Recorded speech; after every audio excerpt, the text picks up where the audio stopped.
Hey y'all, good morning. What's up? Excuse me. We're live again. Back again, debating the Christians.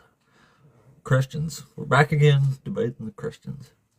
Welcome back. Welcome in. Welcome to the kingdom of the ape.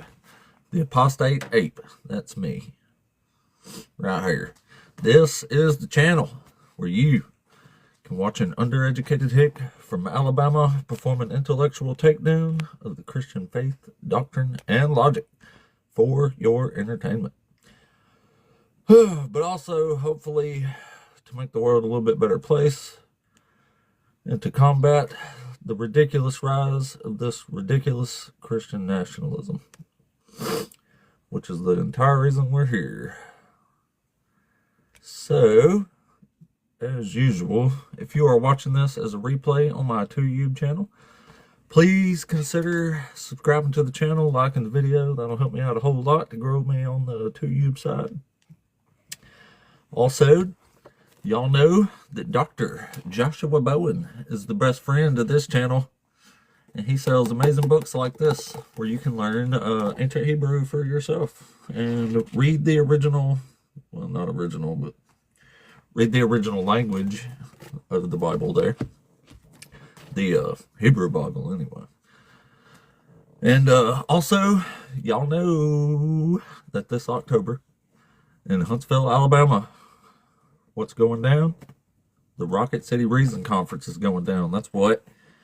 And you can get your tickets for that at rocketcityreason.com, and you can come hang out with some of the biggest names and atheist debaters and YouTubers on this planet. Some of the coolest motherfuckers that ever lived. Be a really good time. Be a really good time. It's going to be a powerhouse plethora of names there. It's going to be awesome. All right. Well, good morning, everybody. Good morning. We are trying it out on this Sunday again. Let's see here.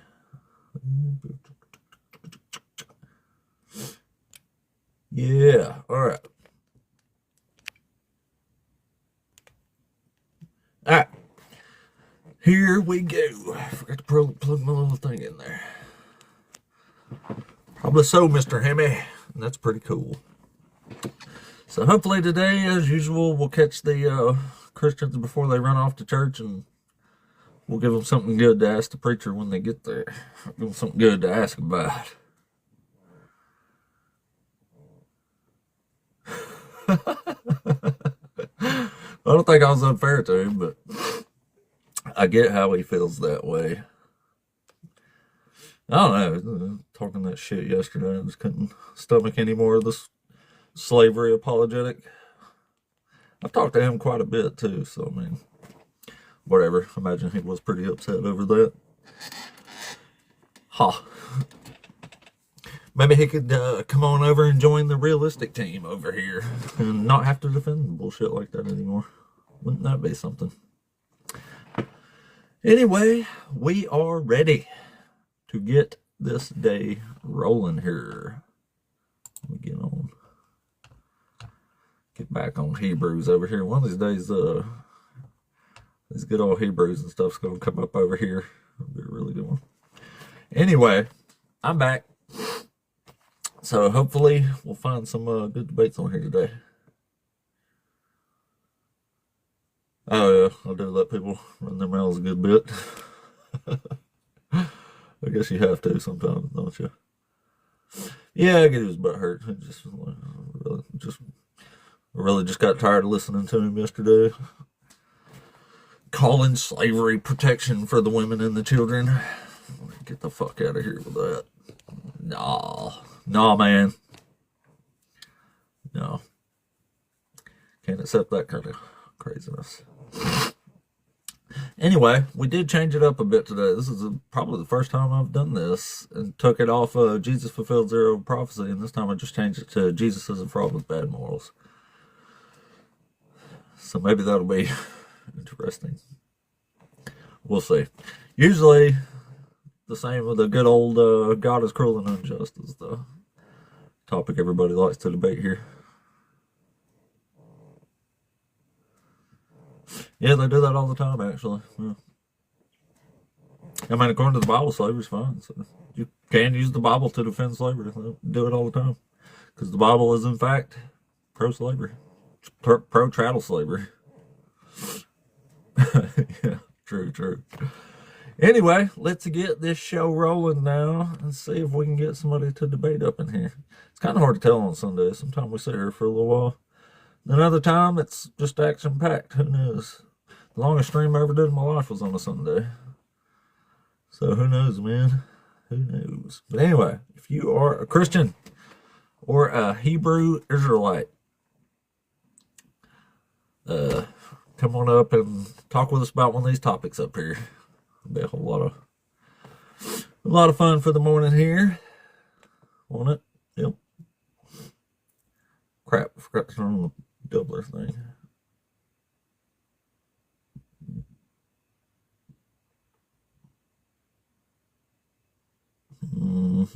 What? Jesus is the Trinity. They are inside each other or can be outside one another. Huh? Lehon?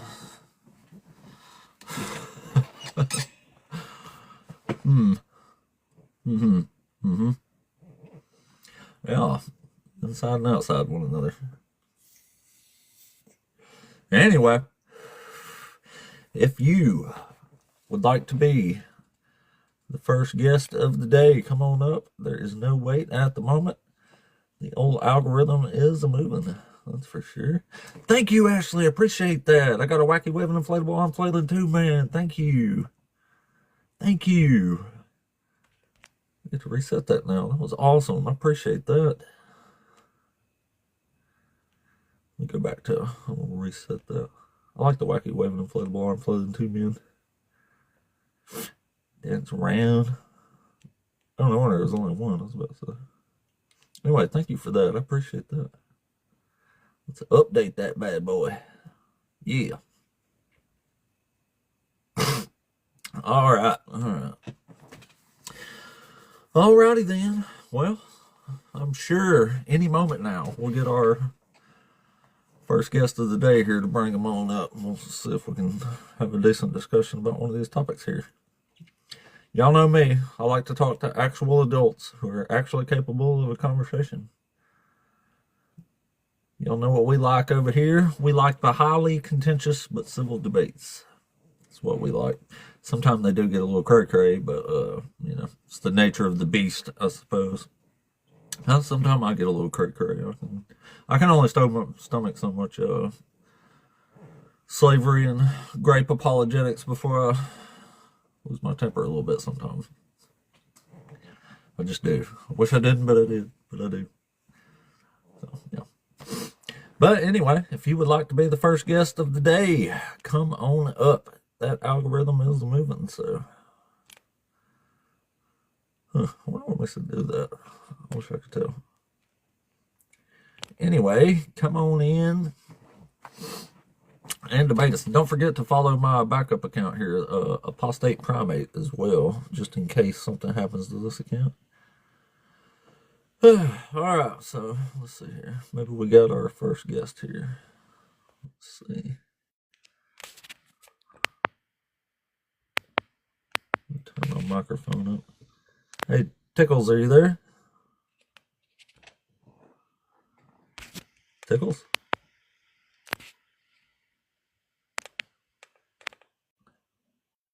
Can anybody hear Tickles?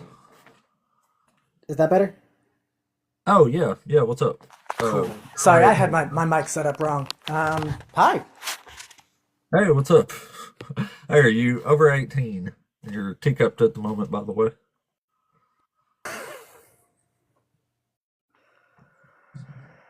Hello? So, I'm kind of interested in your take first. So, what's your Sure, position are exactly? you Like, are what are the you over details? 18 or Sorry, I thought I said that a little louder. Yeah, I'm 32. if you did, I didn't hear you, my bad. That's right. Yeah, and you're a Christian or a Hebrew Israelite. I'm Roman Catholic. Yeah. Cool, man. All right, what was your question again? I did not hear, sorry. More just at least first, kind of asking for you to expand on your position here and define justice. Because we can't say God is just or unjust without knowing what we're talking about for that one. Sure, sure. Would you like my standard of justice or the Bible standard of justice? The standard of justice. Uh, I don't know if I think he's got a bad signal. I don't know what's happening.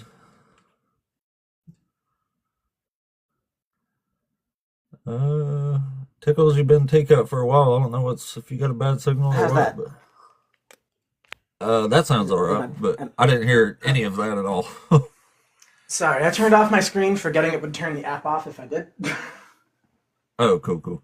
So yeah, justice, I would just say, is in the interest of fairness. It's making the punishment fit the crime and not punishing the innocent for the crimes of the guilty. It's getting what Okay. you deserve for something, like an eye for an eye. Okay, so I will actually say something with that. You're correct. God is unjust. That's actually the point. If God were just, when you look at that definition of justice, a fair punishment for the crime, we're using like the common understanding of crime, right? Like breaking a law, yeah?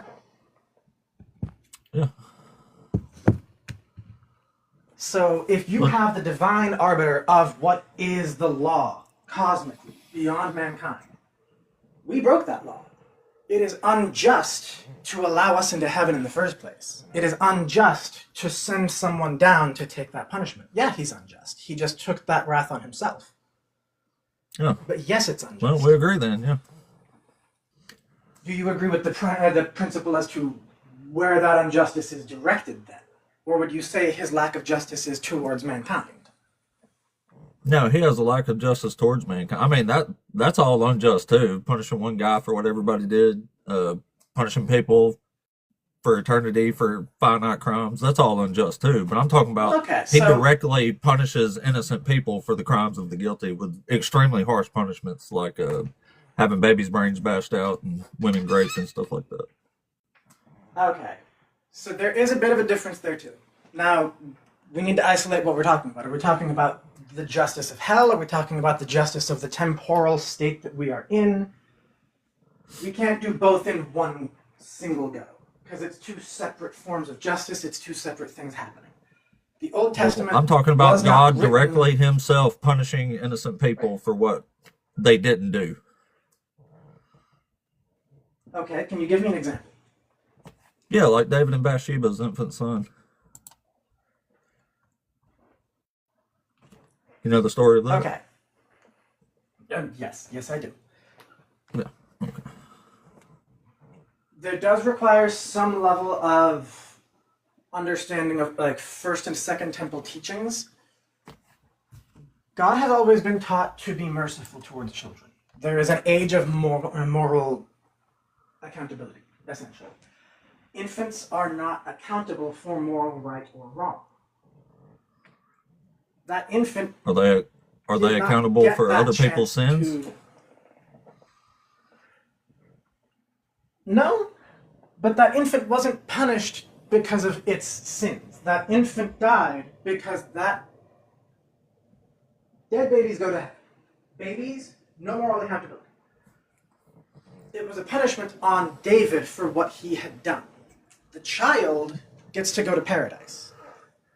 Yeah, Does it but he look made the like child a sick for a beautiful thing week to us? and then unalived it.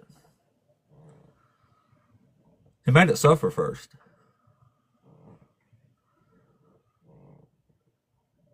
Would And the you baby was rather the one that he got just. the punishment. David didn't get a scratch. David is the one who busted a nut in Bathsheba, and the Oh no, baby gets David's the one that unalived had for to it. live with the wound.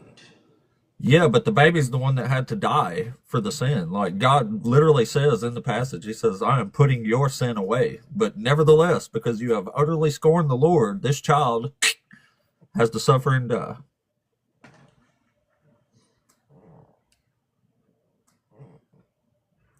Yeah, I don't think that's justice, man.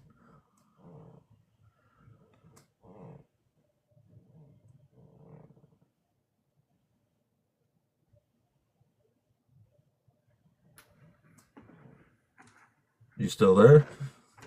Yeah, I'm actually heading upstairs to grab my Bible. Oh, you're real quiet. I can barely hear you. I'm sorry. I'm heading upstairs to grab it.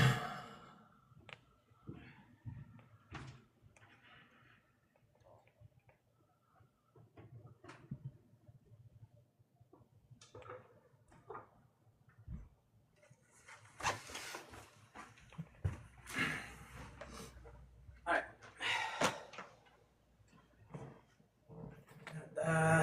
That would have been 2 Samuel, I think. Right? Yes. Yeah, 2 Samuel 12.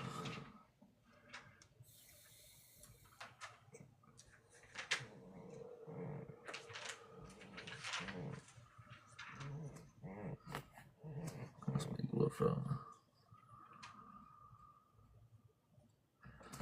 Yeah, because what kind of hat you wear dictates what kind of person you are in the Christian mind. I suspect. Maybe not trust anybody wearing a pointy hat. How about that? Did, What? I was I'm not responding looking to at a my screen, comment. so I don't know what. Okay. Yeah. There we go. Yeah, so. Had to look through my notes. So there's a different perspective on that. A few. So there's public honor of God's name and deterrence against blasphemy. The whole thing is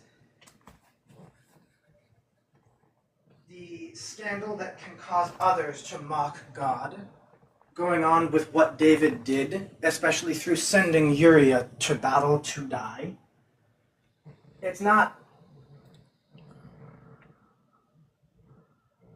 the same kind of like injustice that we might think, right? It's the It exact looks like kind of that to injustice us. I'm thinking of. A guy committed a sin because he wanted to bust a nut in a woman, and God made a baby suffer and die because that guy busted a nut in a woman. The child was not punished in a retributive sense. It was. There wasn't any kind of no. You can't have retribution on the one who didn't do it. David later tell that to expresses God. hope of reunion. The punishment tell is that to on God. David for living. Well, That's David what didn't God get showed punished. us. The baby did. And 10 of David's wives got graped for this. All on God's orders.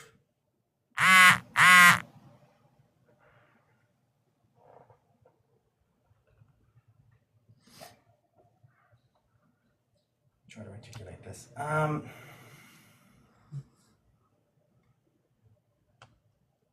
Part of what I'll makes just read it real that quick. It said, for us. David said to Nathan, I have sinned against the Lord. And Nathan said to David, now the Lord has put away your sin. You shall not die. So it's straight up saying that David's sin is getting put away here. And it says, nevertheless, because by this deed you have utterly scorned the Lord, the child born to you shall unalive. Then Nathan went to his house. The Lord struck the child whom Uriah's wife bore to David, and it became very ill. And then it dies 7 days later. So this isn't even the case where God's just poofing the baby out of existence or, having it close its eyes and go to sleep forever. Like, he's making it suffer and die. A baby that had nothing to do with the crime that he's mad about here. Well, forgiveness doesn't somehow erase the fallout from sin. Forgiveness is reconciliation for the wound between man and God. It doesn't mean that I'm there confused. isn't Where's anything the that happens. forgiveness come in here? That you just quoted it. That was the prophet telling him forgiveness for his sin. That's not saying, hey, nothing bad is going to happen because of No, what he you didn't did. say you're forgiven. He said your sin is put away, is what he said. He didn't Right, say yeah. you're forgiven. If he would have forgave David, then nobody would have needed to be punished. But instead, he has 10 of his wives raped and has a baby made to suffer and unalive. The Lord has taken away your sin, put away your sin. That phrase means the Lord is not going to see your sin. It's the same phrase that we see in the New Testament surrounding how we are forgiven. It's not that the sin didn't The happen. one who's guilty It's that- of the crime that God is angry about here doesn't receive a single scratch, but an infant child and 10 of David's wives receive a whole bunch of scratches. And they did not have anything to do with the crime.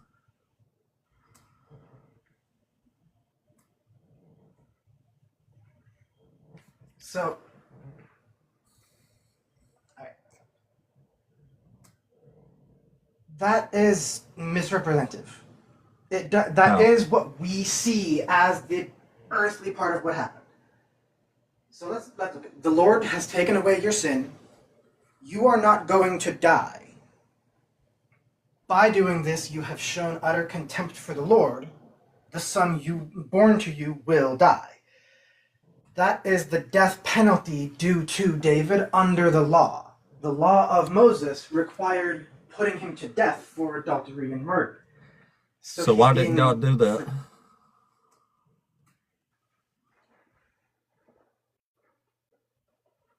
Because you have the king anointed by God above the people of Israel. If he's put So to death, instead, an innocent baby has to go, and 10 of these women need to be great.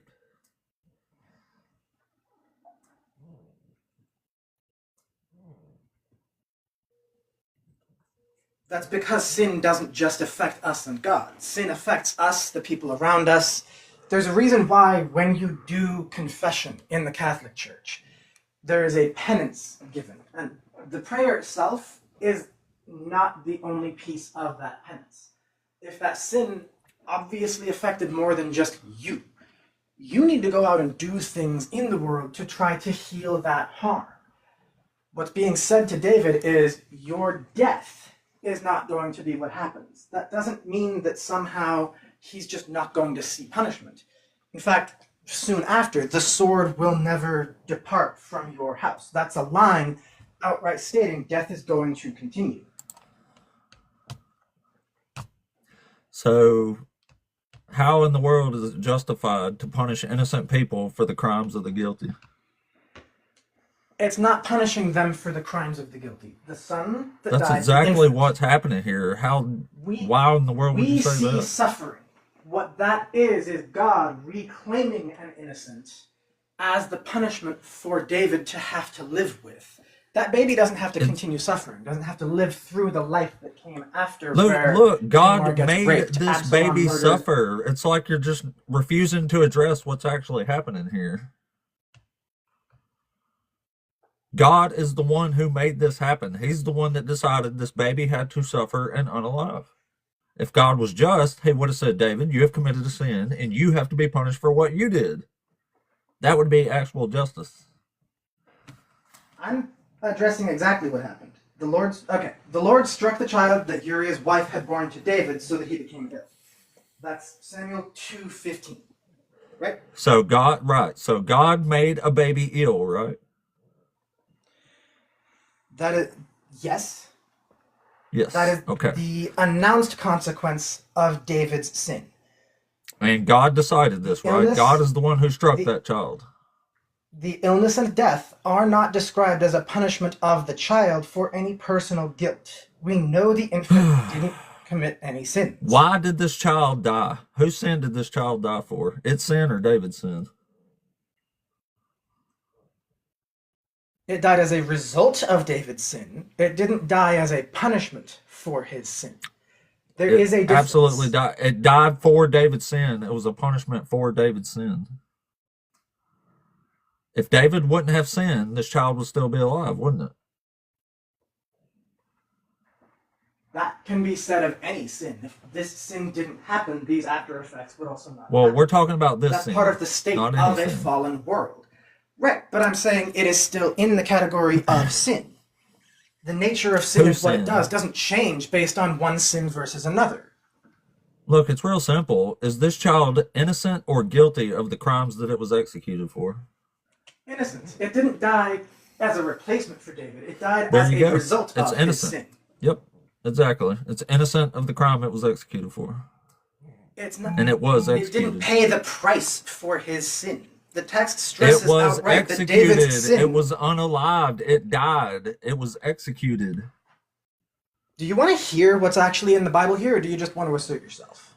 I want you to address what's actually happening here and quit trying to dodge it. I am. The text stresses David's sin was taken away. You're trying to pretend this isn't some kind of punishment for what David did on an innocent person. Do you want to hear what I have to say in response to you, or do you want to keep on interrupting me like an asshole? I thought this would be an honest debate. I would like you to actually respond to what I'm asking you and quit making excuses why this isn't a punishment when it clearly is a punishment.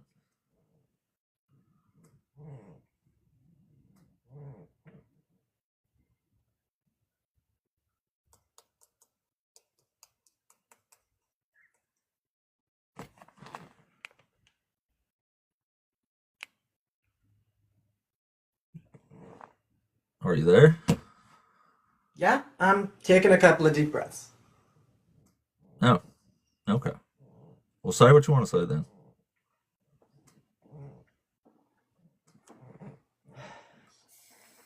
All right.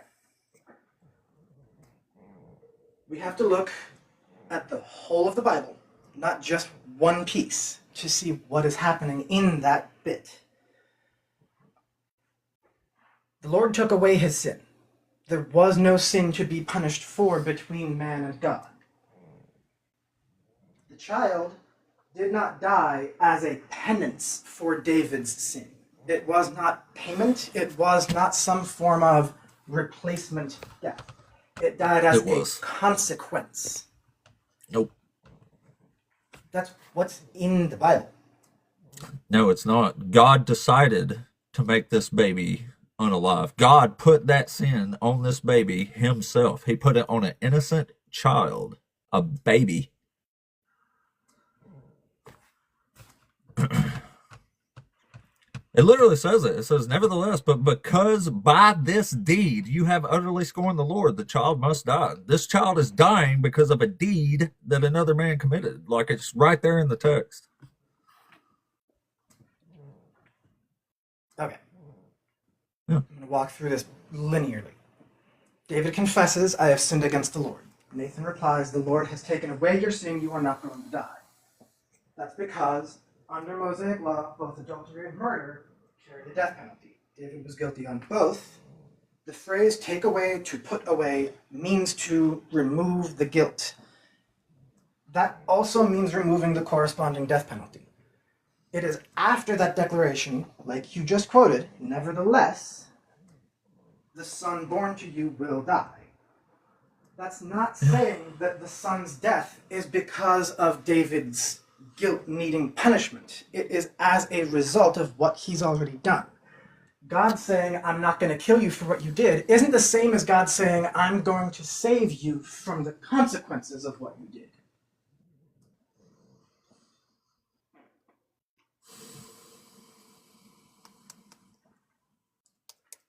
It's a consequence for David. It is not retributive punishment on the child. That's, David is the one who later expresses, this is the hardest denial I've ever seen, man. That you're in straight denial here. David outright says the words that he is remorseful that he doesn't have his son. He's looking forward to meeting him again. And again, the child is innocent of the crime that it was executed for. God executed this child. This wasn't just a result of something happening. This wasn't David pushed something over and it fell on the child. This was God taking upon himself and deciding that a punishment for David was passed to an innocent child and to 10 other women who had nothing to do with the crime that was committed here. God is mad because David committed adultery. So there is a sin that needs to be accounted for here. Unfortunately, it is not David that accounts for it. It is a innocent. He did not forgive it. He put it away. He passed it on to someone else. No, put it away is a forgiveness line consistently in the Bible. No, if it was forgiveness, it would have said forgiveness, and it would have been actual forgiveness, not passing on the penalty to someone else. Someone had to die for this sin. Go study the ancient Hebrew. It is literally a You go study the ancient Hebrew. I'm reading the ancient Hebrew right now in plain English. You can't be reading Hebrew in English. What the fuck are you talking about? I can read Hebrew. Can you? You say this book? I have the lexicons. This is how to read ancient Hebrew. I've been learning this for months now. Great, cool. Get a lexicon. They have the work broken down for you. So what is different in the Hebrew? Okay, so what is different in the Hebrew here that's wrong? What's mistranslated here? The understanding of what that poetic language meant in terms How so? What words are being interpreted wrong here? Tell me the words in Hebrew and tell me how they got interpreted wrong in this, what I just read. To put away is a literal translation that misses the nuance of to leave something behind. It isn't set it on someone else. Can you read Hebrew? I don't need to read Hebrew itself. I have the lexicons in front of me that break down what every single word means in each Okay, so context. what Scripture. word is being misinterpreted here? Tell me the Hebrew, and then tell me what it actually means and what the difference is in the English that we're reading.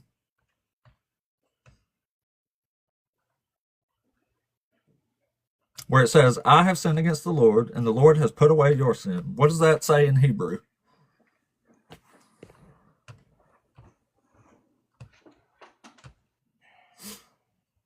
So it's so crazy how y'all. That's what like one of my topics here. Christians cannot be honest with the text. This is literally a bonus topic. Christians can't be honest with the text. I am reading right out of the lexicon here. Also, the Lord has caused your sin to pass over, has made your sin pass away. It's using death language towards his sin. It's not something that and gets there put is on death in someone here, else. isn't there? There is some death in here, isn't there? Yeah, talk about dishonesty. Death towards the sin doesn't somehow also mean... Yeah, talk about dishonesty. Who dies in this passage? Who have I been talking about this whole time that dies? I'm not avoiding that. I am trying to show you what the broader picture of the Bible shows us. Isolating and atomizing one little moment. I'm only concerned with this passage and this story. I'm not taking in Revelation into account here. There's no point in it. This is about a child that God decided had to die for someone else's sin. So you would like to look at just this and try to discern the character of God from just this one passage, rather than the overarching... this is a passage that proves God is unjust because he punishes innocent people, which you agreed was it just proves that all you're going to do is look at the one thing you see supports you and try to argue on that. You need to look at I've got a whole bunch of examples that support me, and I mean a bunch, and we can't even get past a single one here. I don't know why. I don't know if he dropped or got. I don't know what happened there. But yeah, I got a whole bunch of examples of this, and we can't even get past one because Christians can't be honest with the text every fucking time. This is what happens. Oh, it don't say that. Oh, it does say that. Then it don't mean that. Oh, it does mean that. Oh, the Hebrew don't say that. Even though I can't read Hebrew, I know the Hebrew got it wrong in this PhD translation here. Like, come on, man. Not making it any better. Especially when you're going to come out and just he come out agreeing that God was unjust. And then he's going to say he was justified here? Like, no. Come on, man.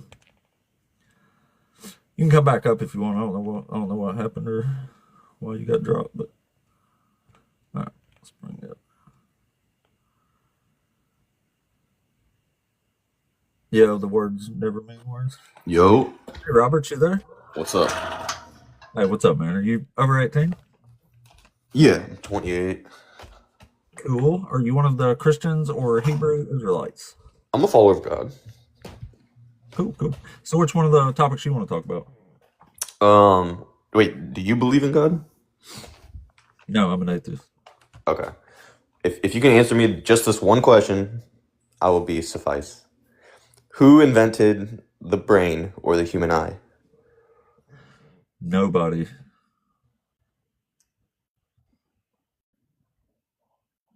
So nobody invented the complex human eye or the complex human brain?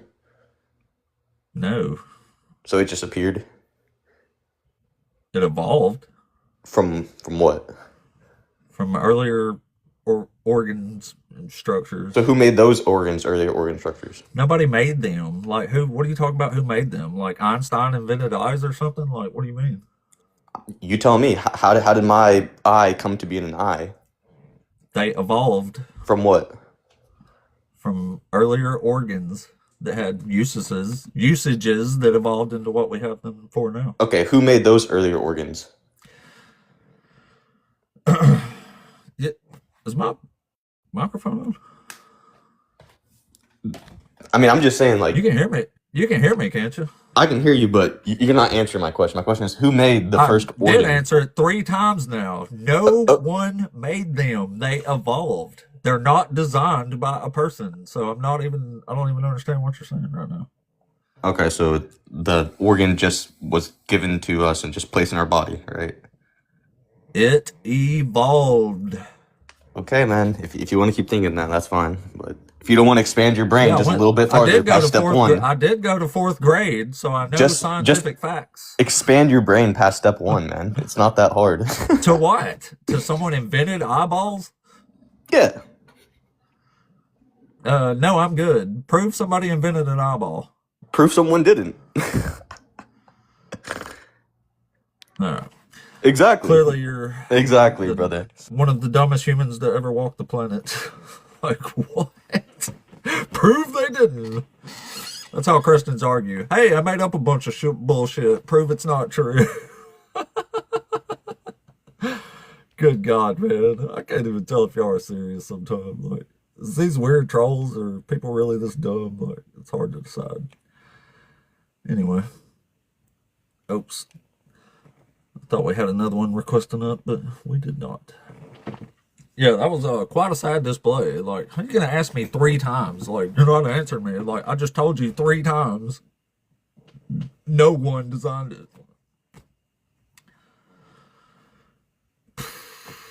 Man, oh man. The Lord's finest is out this morning. Anyway, the old algorithm is a moving. So, no wait at the moment. Y'all request on up. It's been a interesting morning so far. Interesting morning. Anyway, Christians, Hebrew Israelites, come on up. Come on up. Oh, that's a friendly there. Dang it. Alright, here we go. Maybe we can get Shane and then Zach, I think. That was on purpose. What's going on? Oh, what's up, Shane? Are you over 18? Say again? Are you over 18? Yeah. Cool, man. Are you a Christian or a Hebrew Israelite? Christian. Cool, man. So which one of the topics you want to talk about? I kind of just actually wanted to touch on the topic that the last guest was trying to articulate. I think I guess the question would be what in existence has not had a creator? Let's just take out religion.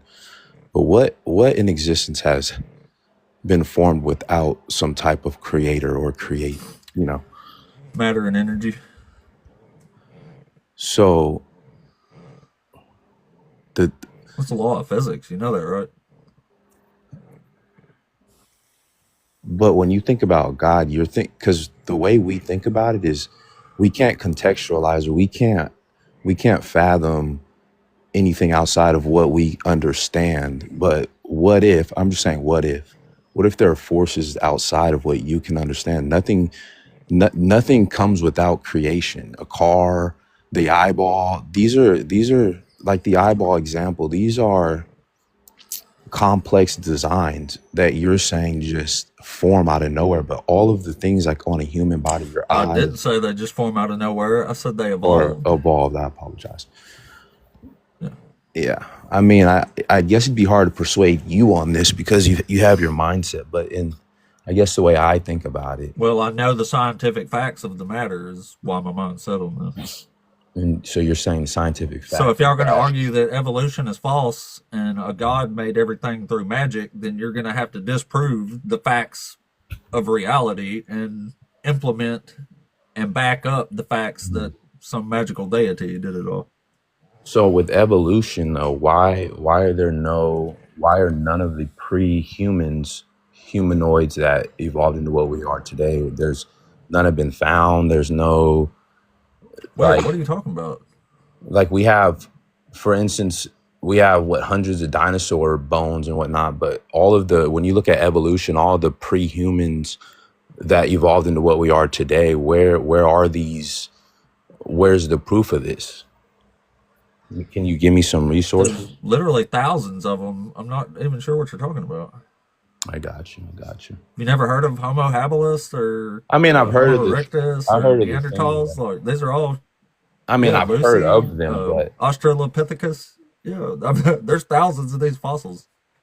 There's hundreds of individuals. We have bones from hundreds of individuals now of just Australopithecus.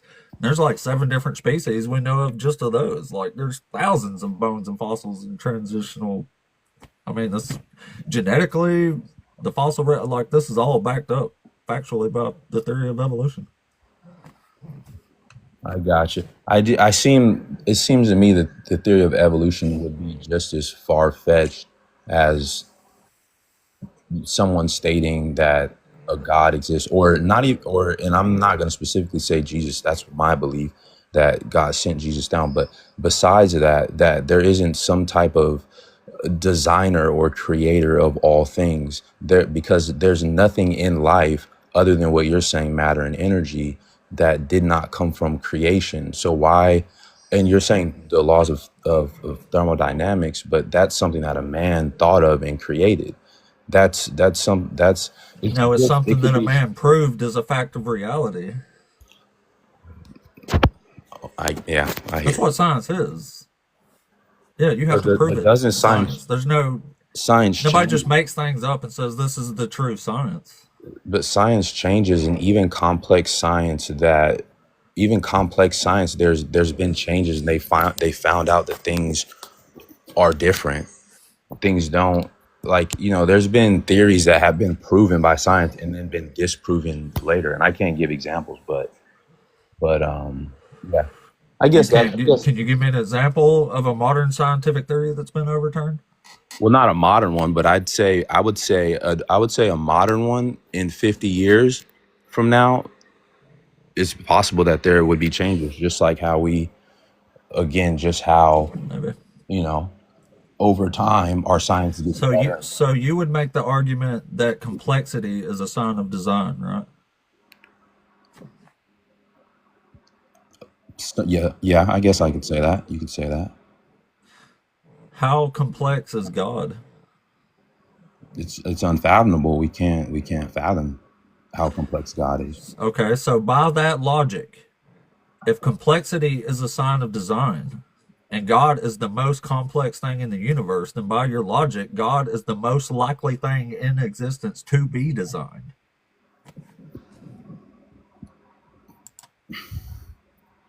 Say that again. So if complexity is a sign of design, Mhm. if something is being really complex suggests it was designed, and God is the most complex thing ever in existence, then that suggests that God is the most likely thing in existence to have been designed because it's the most complex.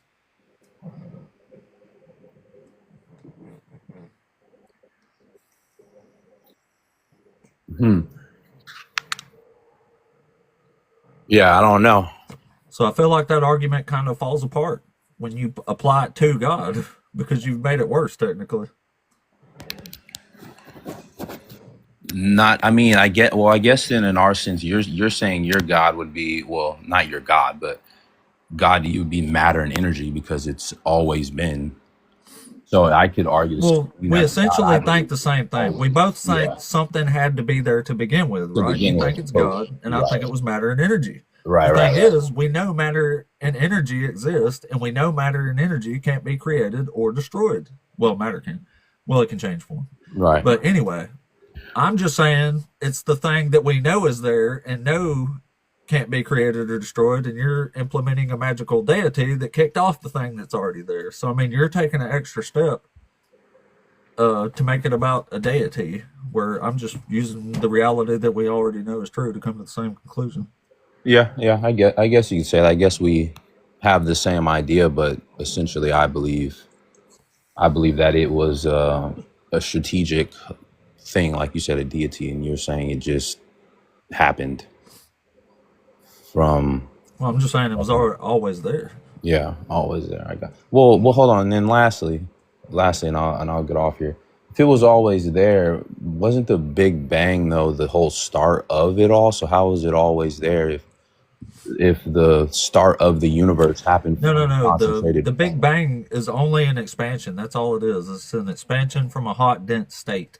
So since the expansion began from a hot, dense state, that hot dense state was already there. There's nothing in the Big Bang Theory that says this was the ultimate beginning of the universe, that all time and matter started at this point. That's not what it says.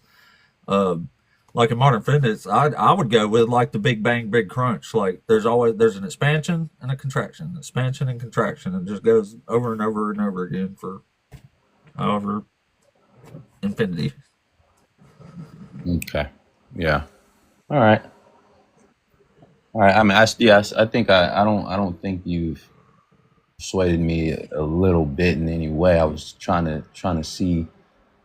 Then again, I never do. yeah. Because the Big Bang, it can't because essentially you're saying the Big Bang was that just happened. It's never happened again in billions of years. It never happened before, which means that in my mind, No, I'm saying it did happen something lit. before an infinite amount of times.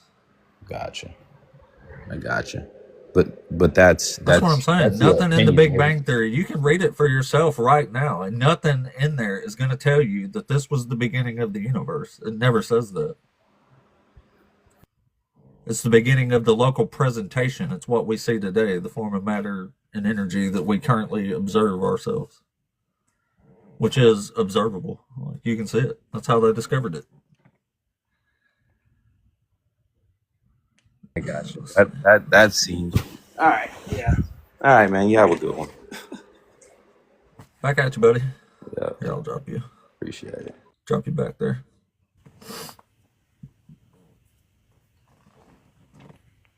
Alrighty. What does it say? Do his vault. Oh, wow.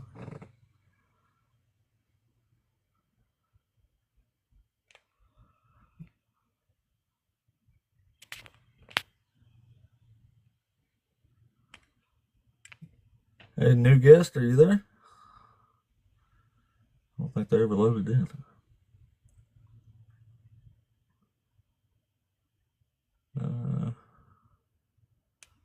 I don't know what's happening there. Here, I'm going to drop you back. If he was requested up on purpose, so he wasn't loading in. Anyway, yeah, it's kind of strange that you can make the argument that complexity is a sign of design and then say the designer is the most complex thing ever, and it doesn't click in their minds that their argument doesn't work. It's completely worthless because it gets reversed to the other side. Like, you can't, like, it doesn't work. It's not a good one. Like, you would think people would easily see the flaw in that, but sometimes they don't. Then again, that's the nature of religion. The obvious becomes very hard to see when you're indoctrinated, and I know this because it happened to me. I would think most former Christians could could relate with that. Anyway, Christians or Hebrew Israelites, come on up and talk with us. Old Algo is still moving a little bit. So come on up. The stage is wide open. No wait at the moment. And we still got a good hour before we hit the church mark. So we still got plenty of time to talk. Let's see. Y'all, sometimes I want to like jump on some of those, like I saw Jay Dyer does a live. I guess he talks to people, but after like 10 seconds, like, I just can't listen anymore. Like, I just can't bear to sit there and have to like wait on my turn. Like, we have to set something up with them. Like, I'd like to talk to them, but I'm not going to sit there and listen to their show for an hour and a half either. Like, I can't do it. All right, let's see here. Standing Dads. See if they're here. Hey, Standing Dads, you there? Yeah, can you hear me? Yeah, what's up, man? Are you over 18? Am I what? What was the question? Over 18? Yeah, for sure. Cool, I man. wish So I was a are you lot a closer to Christian? 18. Me too. Not that close, but kind of close. Maybe not 18 again, but I'd go Yeah, backwards. no, yeah. I'm just curious. I stumbled across your page and just hanging out for 2 minutes. I'm just curious. What are your claims? Because I don't know anything About about what? you. My What? claims about what? About what it is that you're wanting to debate about. What is your claim? They're all right here. I claim God is cruel and unjust. God condones slavery and rape, and Jesus is a fraud with bad morals. And also, Christians can't be honest with the text, which has I got been you. demonstrated thoroughly today, I think. I got you. I got you. What is when you say God is cruel and unjust, what are you saying? Saying he does cruel things that are I call evil, and I'm saying he's unjust because he does things like punishing innocent people for the crimes of the guilty. I mean, based on what though? And what? And really quick, I'm just trying to, and again, I'm Based trying on to the text. understand too. No, Based no. on So scripture. what God are you talking about? You talking about the God of the Bible? Yeah. Okay. And then based off of what scriptures are you talking about? A whole bunch of different ones. I use mostly the Hebrew Bible, though. Well, what I'm saying is when you're saying that God is cruel, why are you saying that? Because he does cruel stuff, like having rocks thrown at people until they unalive because they picked up a stick, or having kids impaled on a hill. That's pretty cruel. Having women raped, having babies' brains bashed out, all cruel. Where does it say those things? Bashing out the brains of babies. Well, first of all, are you a Christian? Yeah. Okay, cool. Yeah. All right, there's actually several passages that say that. Mm-hmm. But my favorite one to read straight up is Isaiah 13. In the proclamation against Babylon, God says, their infants will be dashed to pieces before their eyes, their houses will be plundered, and their wives raped. And then it happened? Yeah. It says it happened, or it said it will be? It's a prophecy. Yeah, so when If did it it didn't happen, then God's giving out false prophecies. No, what I'm saying is when was the follow through? What is the next scripture? Because that what you just read to me is a will be, and I don't have my Bible on me right now. So when you say when you read that it will be, when is the completion of that assignment? Where's When that? the exiles leave Babylon.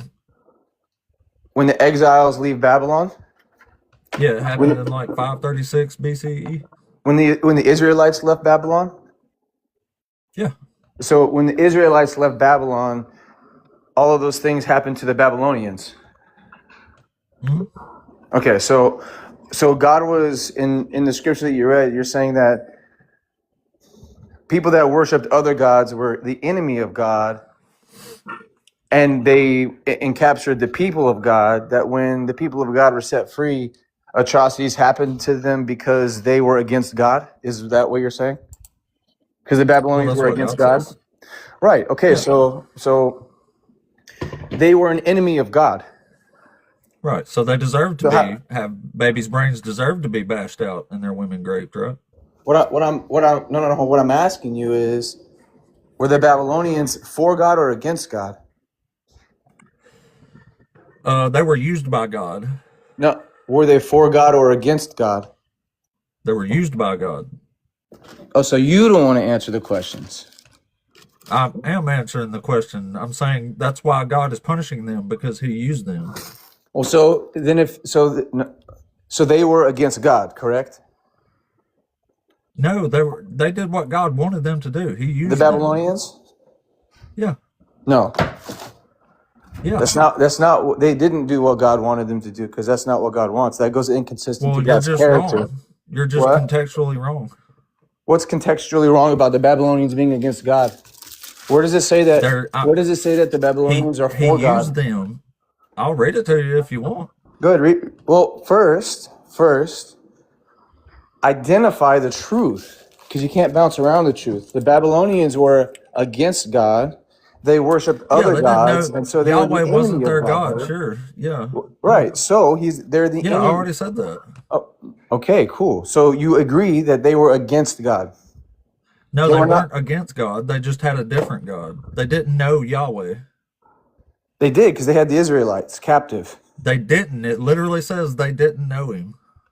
Show me. Can you read that part of the text? Yes.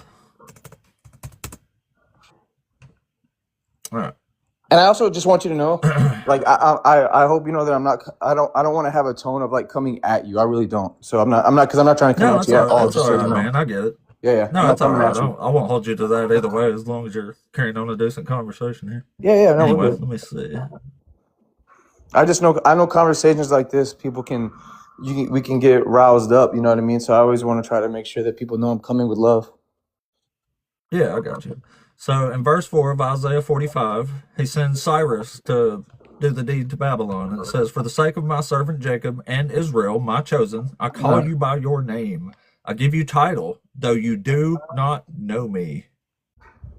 I am the Lord, and there is no other God besides me. There is no God. I arm you, though you do not know me." He's literally saying they don't know him. But read all the other stuff before that. Because he presented himself to the Babylonians, and when they say they did not know him, it's because they deny him. Because all that stuff that you just said, like I just sent you this, I sent you this, I sent you this, and you do not know me, meaning that they don't want to know him. They were denying it. They were sent the Well, it prophet and doesn't all of that say they don't information. want to know me. It just says they did not know me. Well, what does the Hebrew word for that word "know" mean? Do you go back to the root of that when you study No, I'm scripture? just reading the. No, I'm just reading the. I can read some Hebrew, but I can't speak Hebrew.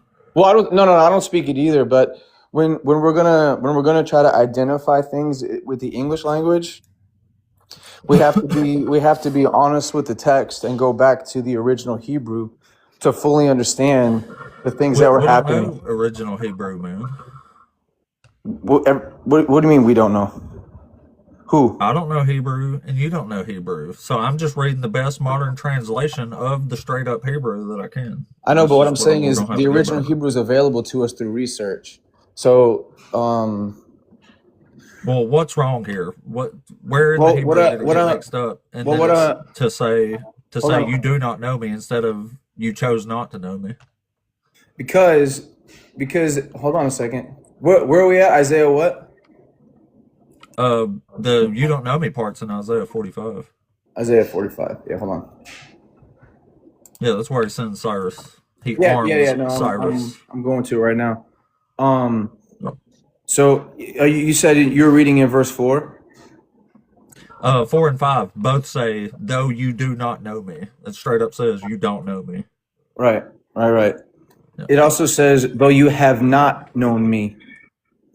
For the sake of Jacob, my servant. I'm reading in verse 4. For the sake of, I put my Bible up, and I read out of the NASB version. For the sake of Jacob, my servant, and Israel, my chosen one, I have also called you by name. I have given you a title of honor, though you have not known me. I am the Lord, and there is no one else. There is no God except me. I will arm you, though you have not known me. And what he's saying is they're denying him. They had Jacob, they had all of Israel, and he's called them by name, and they don't know him. So they are choosing Well, how are they denying him if they're doing his will here? well, they're not doing his will. Is They this do his will. This hold on. all comes to pass. Hold on. This is because I'm jumping into context because everything has to be read into context. They're I, speaking to this I is the feel like you're verses. jumping out of context How? because you're changing what it says. I read what it said. I didn't change anything. Well, you read the words right, but you're saying it says that, but it means this. Do you when you read the Bible in English, do you take that as the final word or do you go back to the original writings? I'm using the words for what they're telling me. I'm comprehending the words here. I'm not interpreting. I'm comprehending. Yeah, no, understood. Hold on. I'm going with what it's actually saying in these words right here. No, I hear that. But what I'm suggesting is that that's not fully and always what it means because we have to go back to the original Hebrew. Because that's what it was written in. It wasn't written in English. I agree. But I don't know Hebrew. I know English. Yeah, So I I'm hear you, using the but best translation that was translated by a PhD Hebrew scholar. So. well, then here's the thing: is like if you don't go back to the original Hebrew, then you're not going to fully understand the meaning because in English it breaks down it doesn't give the depth to what the actual meaning of things are. Hold on a second, because we can't Why take even bother writing this in any other language? what. Then why even bother writing any of this in any other language? Because it's not what it says. So It doesn't mean what it says. It's worthless. So that we can fully understand, bro. That's why. Because You can't fully understand. That's what you're saying. no, that's not what I'm saying. What I'm saying You're is saying you have to read the original Hebrew to understand this properly. That's what you just said, right? yeah. So you can go. Hold on a Alright. second, and I'm about to do it. 1 second, please. Hold on. Hold on.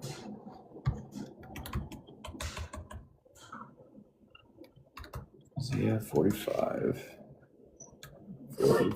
in original Hebrew.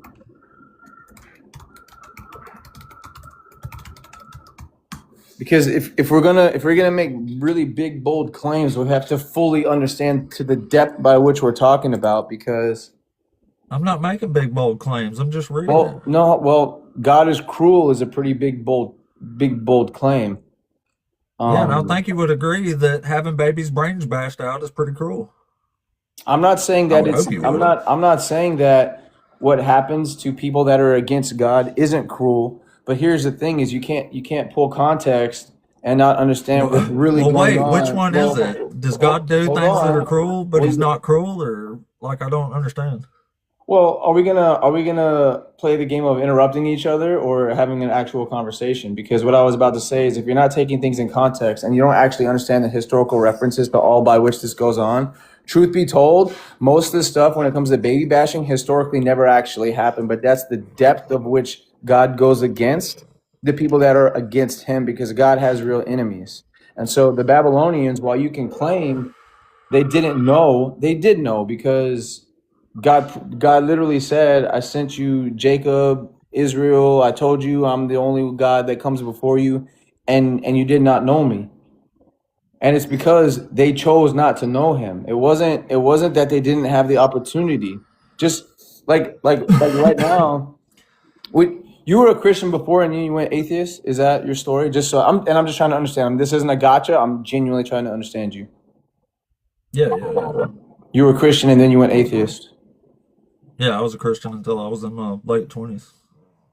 And again, this is just understanding who you are as we're having a conversation. What made you want to go atheist? What was it about your The experience? Bible. What we're reading right now. Right, but you haven't read it in Hebrew, or you haven't read it in depth, and it was just that. Like, did you dig I further? have to try read it in to? depth. I read it every day. I know exactly what's going on in this book. I know the historical context, and I know exactly what it's talking about. Okay. Oh, okay. Yeah. I hear Can you you. tell me what Isaiah is about? Like, what's going on here in this chapter that Cyrus is going to destroy Babylon? Like, why is all this happening, Well, let's look. according to Isaiah? Let's look. Well, I mean, I already know. I'm asking you. Well, you're just gonna throw scriptures at me and not let me look and see what's going on.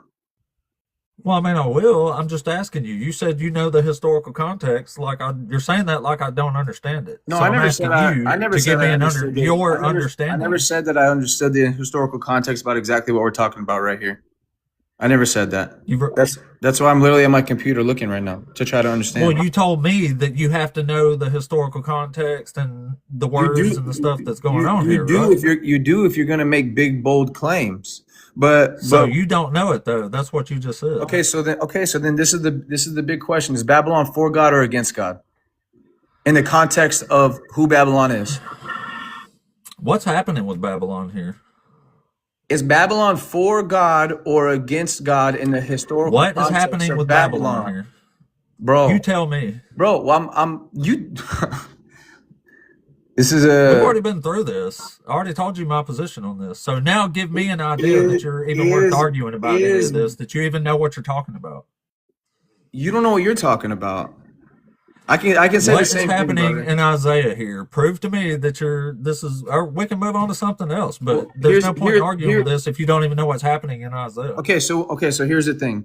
When you say to me what's happening in Isaiah and I say look and you don't allow me to look, that's a cornering positioning, and Do you want to go read it and then come back?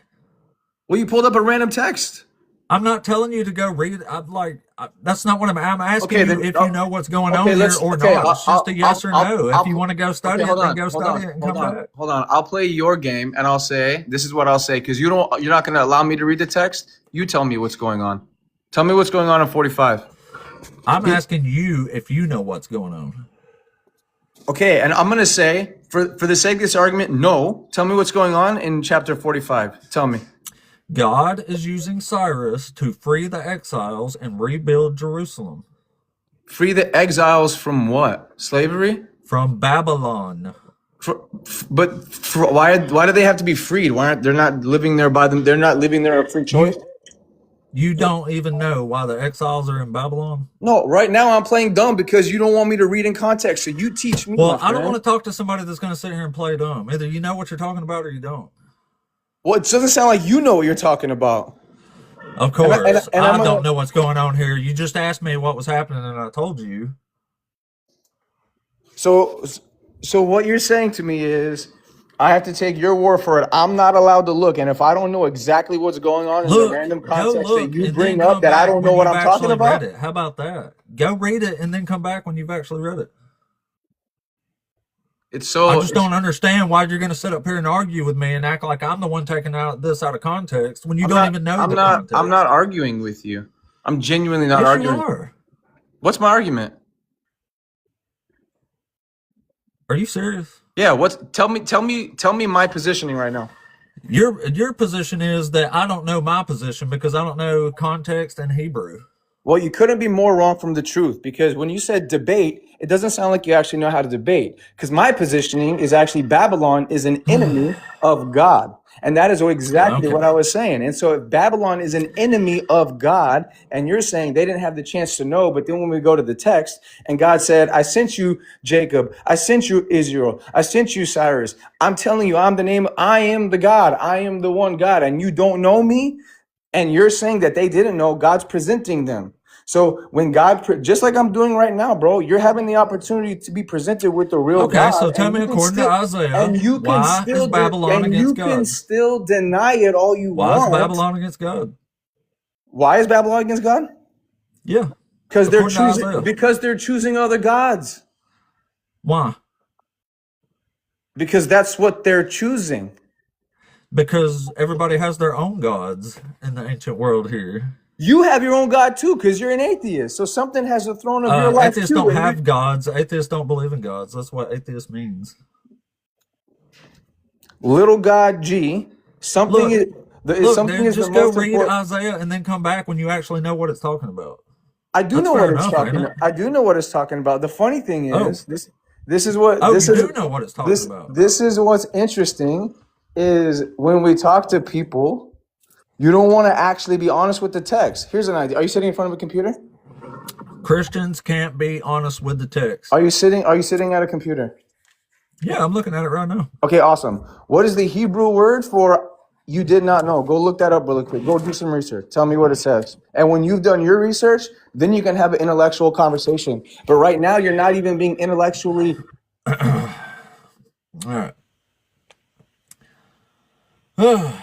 Can't stomach any more of that hypocrisy. What the fuck? Yeah, I know. It's amazing that they think that they're the one schooling somebody, and that's the shit coming out of their mouth. Wow. Wow. Yeah, that's kind of a shame too. So, anyway, dude, just go fucking read it and come back when you know what's actually going on here, because you clearly don't. Because that was the weirdest line of inquiry I've ever heard that clearly demonstrates you don't know the actual context. Anyway. All right, well, the guest queue is empty at the moment. So, oh, well, maybe we got somebody here. Let's see here. Hey, buddy, how are you Hello, doing you this there? morning? What's up, buddy? You're Yeah, over 18, ain't you? I'm a friendly, you know me, but I'm sorry I'm not going to take up too much of your time. But since your guest box is empty, I just want people to know, I'm a Bible college grad. Uh, what you said about Cyrus is correct. It's academically sound. the whole consensus of scholarship would agree with you. And so I just want to give you some credence with that. Oh, thank He you. doesn't know. It's a real shame to me, apostate, that unbelievers actually know the Bible better than believers, because believers, I just want to encourage you to actually study to show yourself approved. A workman need not be ashamed, rightly dividing the word of truth. And if you don't read your Bible and if you don't study it academically, we're passing you up, guys, and you don't know diddly. You go and have these Hallmark card devotionals every morning, and that's your only interaction with the text. Study it academically, learn about the background, learn about Cyrus. Cyrus was loved by the Jews.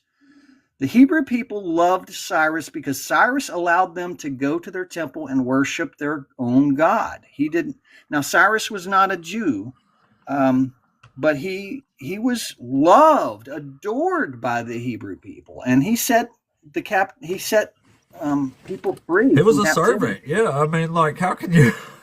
He was He's a literally a whole- servant. Like, They loved him. They worshiped. Well, they didn't worship him, but in a colloquial sense, the Jews worshipped Cyrus. They loved him, adored him. He was an adored leader.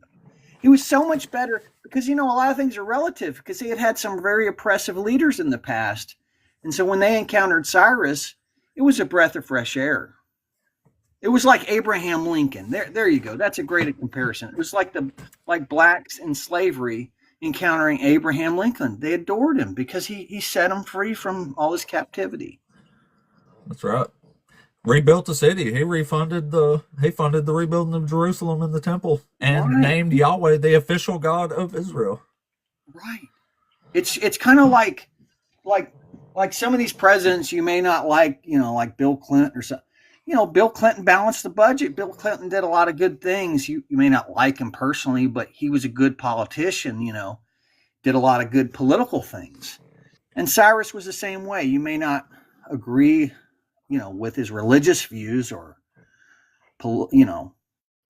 he was another, race, or he was another political, difference. But there was this common, he actually tried to run things well, Yeah, Some there's people are no. I don't know of a whole confident. lot of people in history that had anything bad to say about Cyrus. He was a pretty popular guy all the way around, I think. Competent. If you're a political leader and you're competent, that's really a big thing. And I'll never forget. Have you ever seen Life of Brian? Monty A Python. long time ago. You Yeah. gotta watch this again. Okay, so they're in this. The Jews are in this room, and there's about a dozen Jews, and they think they're going to overthrow all of Rome. The dozen Jews, and they said, Right. "What has Rome ever done for us?" And when one guy raises his hand and says, "The aqueducts." Oh yeah. Well, the aqueducts, the roads. And then they start naming off one thing after another that Rome has done for them. Oh yeah, the roads, of course. Well, yeah. There's no more crime in the streets anymore. That's pretty funny. Yeah, I probably So, did need to watch that. I hadn't seen that since the 90s, probably. I was actually floating. I was actually drifting into becoming an anarchist at one point in my life, and I saw this movie. I saw this one scene, and I went, that's actually really deep. Like, I know it's comedy, but it's like Monty Python is very witty, and it makes you think. And I'm like, the government does a lot of things we don't. Everybody has this anti-government sentiment, and I get it, but it's like the government does a lot of like practical things to help a lot of people. And it's just like, okay, maybe I should like lighten up on this anarchy stuff views. I mean, I don't know if this is really productive, And then you got schools, Right. Yeah. Now, apostate, are you actually a middle school dropout? Yeah. You're kidding me. You No, don't man. strike. The last grade I completed was 7th grade, yeah. You're kidding me. Well, you No. don't strike me as an It's- unintelligent no. person, and you seem like you've gone to the library or two in your life, and you like to read and study things. And I I think am a that's reader. I'll give myself that. And when I say read, I mean audiobook for the most part. But yeah. I think that's wonderful. And I think you know what, you don't. I do believe in education, like just actual education, but at the same time, it's not right for everybody. And I do think, though, being educated means learning and being constantly having a quest for knowledge and always having that hunger to and the curiosity to learn things. And I admire you for that. I really do. No, I totally agree. I do think people absolutely should educate themselves to the utmost. I just kind of, for me, especially being when I was young, it just like I didn't want to do it in the wrong thing. I would rather devote like all my time to history instead of an eighth of my time to history and then calculus that I'm never going to use being the rest. Wow. So you just had special interests that you wanted to pursue. Yeah. Totally that. That's interesting. That's almost like, that sounds a little bit autistic. Kind of. Well, No, I no, mean, I'm doing what I want that's to not be doing, and I didn't need like I don't do rocket science, so I didn't need. Could you possibly be on the spectrum and undiagnosed, maybe because you're high functioning? I wonder that about myself sometimes. It's possible. I mean, I guess I wouldn't know otherwise, but But that's kind of a possible. characteristic of people that are on the spectrum, that they have special interest and they focus in. I love this. I have a joke for you about that in regards to that. So, what would you rather trust? Someone with a medical doctorate that's operating outside of their field of study, or someone who is autistic that is operating in their area of special interest? That's pretty hard to answer, actually. Yeah, it is, isn't it? It's kind of a joke. Well, I know it both ways. I know people who are brilliant in their education, but I know people who just educated themselves and they're brilliant too. Like, I think I might. I guess the knowledge is there if you want to know it either way. I think I might go with the autistic person on that, because if it's their area of special interest, I mean, whether they've got a degree or not, I mean, they probably devoted so much time to it. And I'm a music guy, so, but 100% of my musical ability is based on, like, I didn't start playing an instrument till I went to college, and day one of college studying music was day one I pick up the instrument. It's kind of a different, that's very unusual, but I just decided to do that. And actually I thought the Lord was telling me to do that, but it's a bit embarrassing. But the Lord told me a lot of things that I don't think is the Lord. I think it's just my imagination. But I just went in faith, did this music major thing, and I learned 3 or 4 instruments now. And so, but a lot of people never got the college education, but yet they're way better at piano than me. Way better at piano. I saw a guy yesterday. He's so much better than me at piano. Like, it's not even close. I'm not bad, but he's amazing. He's doing Well, jazz. there's just piano. some stuff I don't understand why somebody would go to school for it when you can learn it without going to school. You know what I mean? Like, why pay the money? When you can learn the same thing from dental assisting. You can go to school for dental assisting, but you don't have to. They can train you at the dentist office. Like, you just go do that. Right. But at the same time, not many people do that too. Or dentists actually train people like that. They'd rather just hire somebody that already knows it. Obviously, I'm just saying. You know what I mean? Like, to me, sometimes school seems almost a bit of a waste, and when other times it's absolutely essential. You know what I mean? It can be. Yeah. I'm going to offer perspective on that from just my perspective. I think it exposes you to certain things that you probably wouldn't get exposed to otherwise in terms of academics. So, like certain authors and certain sources, journals, you may not be, and also it puts a challenge on you. It puts pressure on you to perform. And I think that is, it can be helpful, it can be not helpful. There's pros and cons to it, but like if you kind of can survive that pressure, then it can be helpful. But I've always felt this about academics. When you go into a class, don't just go in there to make a grade. Go in there to learn the material. That should always be your focus, and you'll get the most out of the class. I know for me, I took a great example is I used to take summer classes. And summer classes are abbreviated, and they're sort of, I guess technically speaking, it's the same amount of time you spent in the classroom, but like instead of being in the classroom for an hour, you're in there for 3 hours. And that's just not the way the brain works. You're going to tune out after like an hour. You're just going to be bored. Like you just get fatigued. And I never learned as much during the summer classes. And they also gave us a lot of days off. Like you don't have to come in today. It's like this. Right. We're supposed to be learning shit here, man. And so they give you these days off, all the time.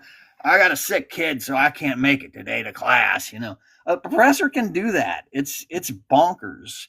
And some classes I just didn't get a whole lot out of. But you know what? I'll tell you one of the classes I got probably the most out of. And it was one of the no worries. I got a couple people in the queue that want to come up to this. So, okay. I'll finish this out real quick. I took this biology for majors only, and it was one of the hardest classes I ever took, and I made a D in it, and I had to repeat it, and I made another D. But I learned more in that class with that D than any other class I've ever taken. That's cool. That's a good point. But I'll let you go, man. I'm sorry to take up your time. I just wanted to say hi and encourage you. No worries, buddy. No worries. Take care. I appreciate you hollering at me. All right, buddy. That's pretty funny. He said, "Are you really a middle school dropout?" Absolutely. No shame in my game, though. It don't bother me in the slightest. That's why I think of some people get like defensive for me. I can tell. It's like you don't have to, honestly, because it don't bother me even a little bit. Like it's not. All right, let's see. Let's bring up another. I don't know if that's lagging or not. Let's see, Joshua. I think Joshua's here.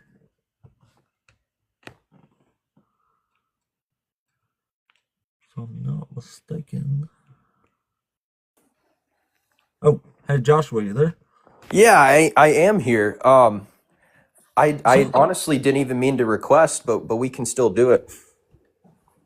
Are you over 18 and are you a Yes, Christian? sir. Yes, sir. I'm 23, and yeah, I put my faith in Christ. Oh, cool. Well, what you think you want to talk about? You don't have to if you don't want to. If it was an accident, you don't have to Yeah, I was. get a little No, contentious up in here. So I mean, I don't want to put you on the spot like that if you don't want to be on the spot. Yeah.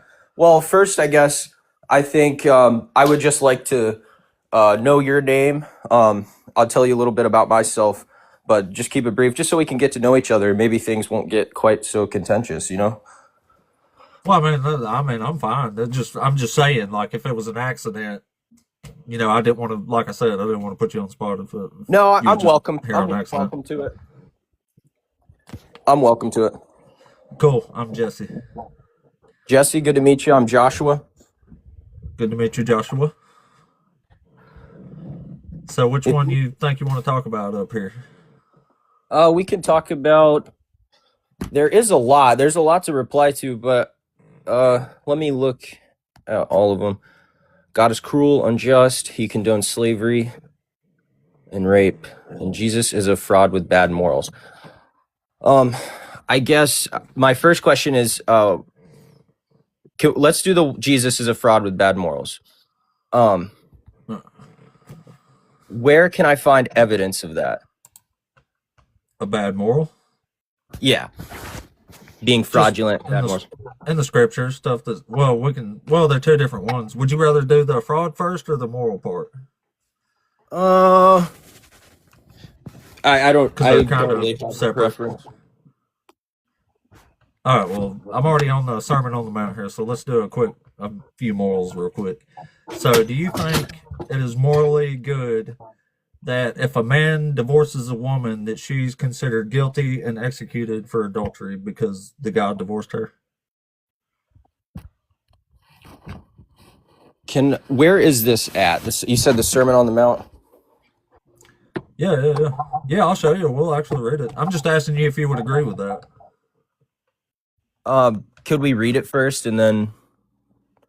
Well, I mean, it's going to say just what I said. But yeah, we can read it first. It's in Matthew 5, and it's verse 31 and 32. And it says, "It was also said, whoever divorces his wife, let him give her a certificate of divorce." So if you read the actual law in the Old Testament, it says if you get divorced, you have to give her a certificate so she can show people that she's divorced and legally get married again, right? That's all it is. So Right. Jesus says, So this Jesus is under don't feel Israelite that that's law? Sorry to well, interrupt. that's the actual law about divorce. Just says you have to give her a certificate of divorce, right? Okay. Like if you read it in the Old Testament, that's all it says. But 5:31. Jesus decides that this isn't good enough for him for some reason, and he needs to expound on this law. And Jesus says in verse 32, it says, "But I say to you that anyone who divorces his wife, except on the grounds of sexual immorality, causes her to commit adultery. And whoever marries a divorced woman commits adultery." So God is saying you are guilty of adultery, or Jesus is saying if you're guilty of adultery if you marry a divorced woman. Okay. Yeah. So it sounds like he's defining what adultery is, because there's sexual immorality that falls outside of adultery, right? Well, he's saying except on the grounds of sexual immorality. So basically, if a man wants to divorce a woman because they don't like her face anymore or she's too naggy, then and he divorces her, she is the one that is guilty of adultery, and that means you get rocks thrown at you until you're unalive. Well, would it be, I guess, when you go through a marriage covenant, does that allow for you to divorce a woman for their, face being ugly or their naggy or something? Like, wouldn't you be breaking your own covenant vow? No, it's fine. You can get divorced. There's not a problem with divorce. You just have to give your wife a certificate. That's all the Old Testament says about that. But we're reading in the New Testament right now. Yeah, this is Jesus expounding for some reason on that law. He decided that wasn't good enough. Okay, It where is says it if in a the Old man Testament? even marries a divorced woman, then he is guilty of adultery. And the penalty for adultery is being stoned to death. Under the law. Yeah. Are you, just a quick little side note, why is the punishment stoning for breaking the law? That's what God decided. Yeah, I can't articulate too much about it, but something I've kind of looked at is the law came on stone tablets, right? Yeah. And so it doesn't make a whole lot of sense to me, but essentially they came on tablets, and then you break them, and they break stones over you. It's just a side note, like I said. So in the Old Testament, what's the Old Testament's authority on divorce? That's God's authority. God gave the Old Testament laws. He dictated them. Like, stoning isn't always the penalty in the Old Testament. You can break the law. Sometimes you might just get a fine. You might just have to pay like 10 or 20 shekels for something or another. Or you might have to, well, it just depends. Like it says, if a priest's daughter commits sexual promiscuity or prostitution, then you're supposed to set her on fire while she's alive.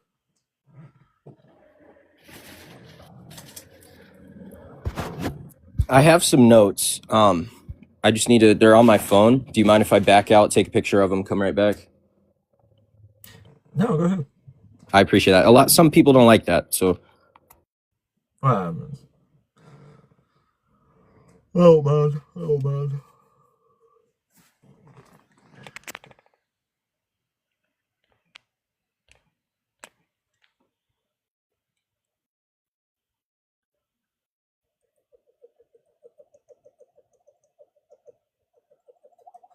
So, I guess I will say. So I know that like your time here is valuable. You're trying to do something, and I just want to be honest with you. I feel like I picked one that I can. Is it okay if we go to God is cruel and unjust? Yeah, yeah. Even though I know we didn't really settle what we were talking about. Well, But I mean, it's like, do you think a man should be guilty of adultery because he marries a divorced woman? Don't that so and sound then unreasonable? so can I tell you something that just happened recently in my life? It's quick. Really quick, I guess. I was at work and I'm actually kind of new there, but I had a trainer. He's a very cool guy. He's very nice with me. He lets me get away with anything. You know, he's not very overbearing. So we talk and he let me know though, you know, since you're a new guy, I can't really be uh, talking to you about the ins and outs of this place. You know, people have burnt me before with HR, you know, you say something, they go tell on you. Well, we were talking about something and I had made a comment and I am a Christian man. And here I will confess a sin. I will admit to a fault. I made a comment about a woman who works in the building. She doesn't even work for the company. She just works in the building.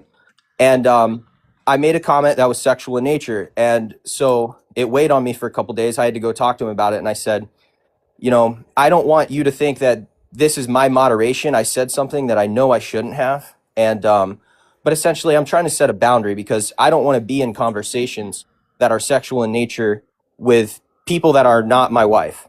So it was a comment I made, and he said, "You know what? You didn't do anything wrong. You said something, you thought something, but I don't think that's wrong. I don't think you did anything wrong." And what I've learned in my life is thoughts lead to actions. If I don't guard my evil thoughts, if I don't replace them with good thoughts, if I don't remove them, thoughts can carry out into actions. And he told me, "You're all good." And I said, well, the Bible says, and he rolled his eyes, gave me a big, and I said, I know, but I'm not telling you that you've done anything wrong. I'm just telling you this is what I believe, and here's why. This is the authority on it. I'm not telling you I'm the authority over you, but here's the authority on why I believe that. And the New Testament says, if you even lust after a woman, you've committed adultery in your heart. Yeah. So God's made you, or Jesus has made you guilty of a thought crime just then. Well, I think, but I'm the one Are who's you aware of the thinking. danger in, according to the book here, when you do stuff like that? Well, I'm in no danger because I've confessed and then I've repented, which repent, it comes from the Greek word minuete. No. And it means If you to change persist one's in thinking. sin, the sacrifice is useless to you. If you persist in sin, well, I don't persist in sin. Yeah. So I confessed, Do I you know what it repented, I means to turn away from persist? it. What's So the you're never Greek going to do it again, right? origin of it? What's the In like Hebrews 10, it says, "For if we etymology? willfully persist in sin after having received the knowledge of the truth, there no longer remains a sacrifice for sins, but fearful prospect of judgment and a fury of fire that will consume the adversaries. Anyone who has violated the law of Moses dies without mercy on the testimony of 2 or 3 witnesses. How much worse do you think it will be deserved by those who have spurned the Son of God, profaned the blood of the covenant by which they have sanctified and outraged the Spirit of grace? For we know one who said, 'Vengeance is mine, and I will repay.' And again, the Lord will judge his people. It is a fearful thing to fall in the hands of the Lord." So if you Is this willfully the Old commit a Testament? sin more than one time, no, this is Hebrews. Hebrews where? This is the New Testament. Hebrews 10, verse 26 through 31. This is saying if you sin more than one time willfully, then the sacrifice is worthless to you, and the judgment's going to be even worse than if you would have never accepted Christ in the first place. So I guess what translation do you read, by the way? And I don't think it matters, like This is the purely on a linguistic point. Like I only read KJV because I speak English and I do read at a high level. Otherwise, if I didn't, I would probably use NIV or something. well, the But KJV is in English. I don't know. I only read English, so I like that's my only language. So I mean, That's what I'm saying. The KJV isn't English. It's Old English. It's not oh, even okay. Well, yeah. contemporary English. Well, I guess it's just Well, here, let's like read our let's see what it language has says in changed, the right? KJV then. Yeah, yes. Well, yeah, and it doesn't matter. I was just asking because I'm gonna reread it for myself real quick, just because it's helpful to me, I guess. But for if we sin willfully, after that we have received the knowledge of the truth, there remaineth no more sacrifice for sins, but a certain fearful Yeah. looking for of judgment and fiery indignation, which shall devour the adversaries. He that despised Yee. Moses' law died without mercy under 2 or 3 witnesses. Of how much sorer punishment, suppose ye, shall he be thought worthy, who hath trodden under the foot the Son of God, and hath counted the blood of the covenant wherewith he was sanctified an unholy thing, and hath done despite unto the Spirit of grace. For we know him that hath said, vengeance belongeth unto me, I will recompense, said the Lord. And again, the Lord shall judge his people. It is a fearful thing to fall into the hands of the living God. So I guess like what I would have to tell you is, I believe like our flesh is corrupted by the very nature of it since Adam sinned in the garden. So, and some Christians Yeah, but do this is make talking the about argument. after the sacrifice, though.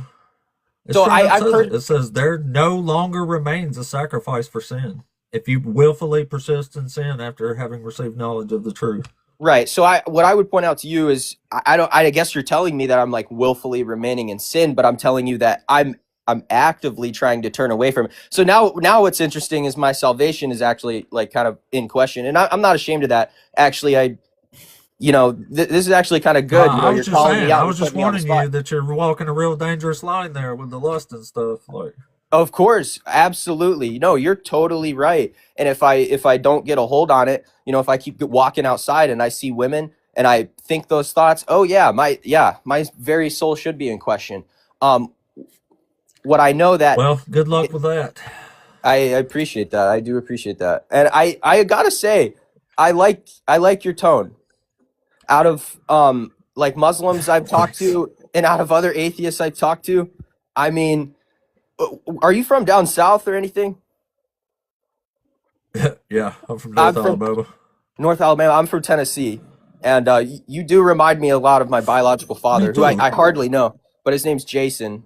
He spent a lot of time in prison for drugs, but yeah, he's from I remind you of that. well, no, you don't remind me of that. Your face kind I'm of just reminds me messing of. with you. Well, you're probably my dad's just probably messing with around 40, so you're probably right around 40.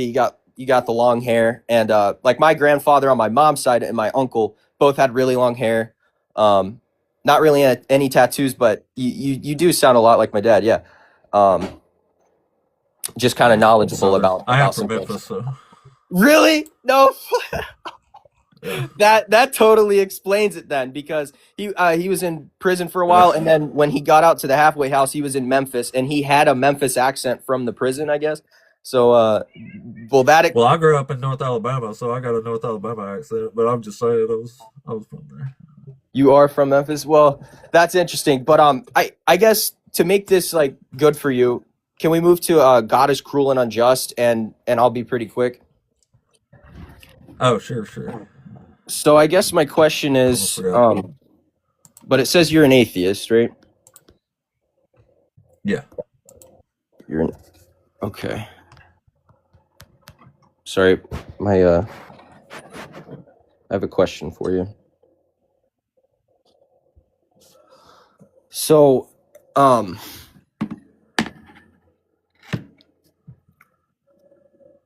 so how is your morality defined, I guess, under atheism?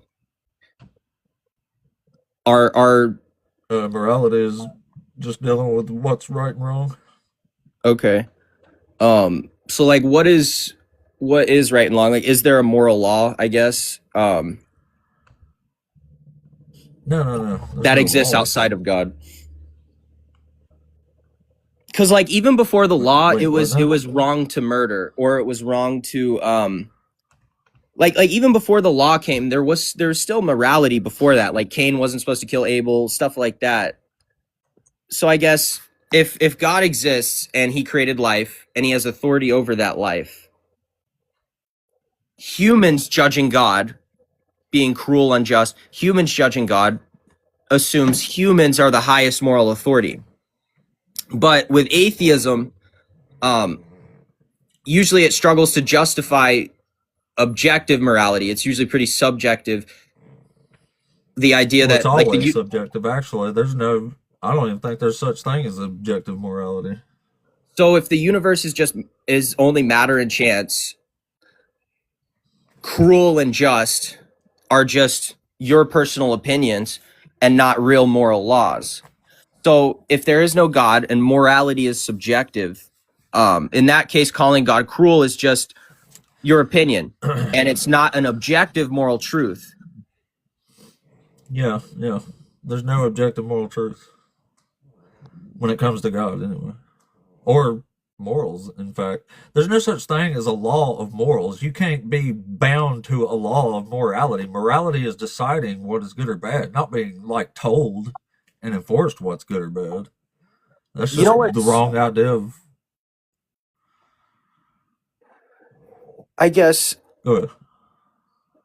well, I That's just what I'm thought saying. The popped in my Bible brain. doesn't actually give you morals. It doesn't give you a way. It So doesn't say, it doesn't tell you how to derive morality. You have commands from the Bible. You're commanded to do this and commanded to do that. And you just consider that to be right or wrong, whatever you're commanded to do. The problem is there's a whole lot of stuff that God commands you to do that I think we could both agree is not just immoral, it's straight up evil. Like the sentencing people to adultery, for example.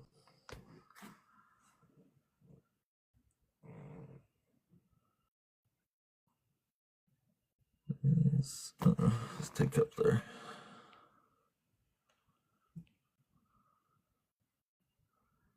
sorry. I was looking at my notes. I asked, can we go with something different than, I guess, adultery? You'd probably want to bring up like slavery, right? That's one of them, yeah. All right.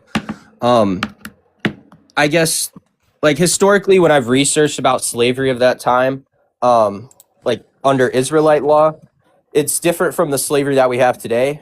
It was a debt-based slavery, kind of like actually the relationship that you and I have with our government as a U.S. citizen, which, as far as my research shows, is a civilly dead entity that's separate from you and me, which is like we're living flesh and blood beings.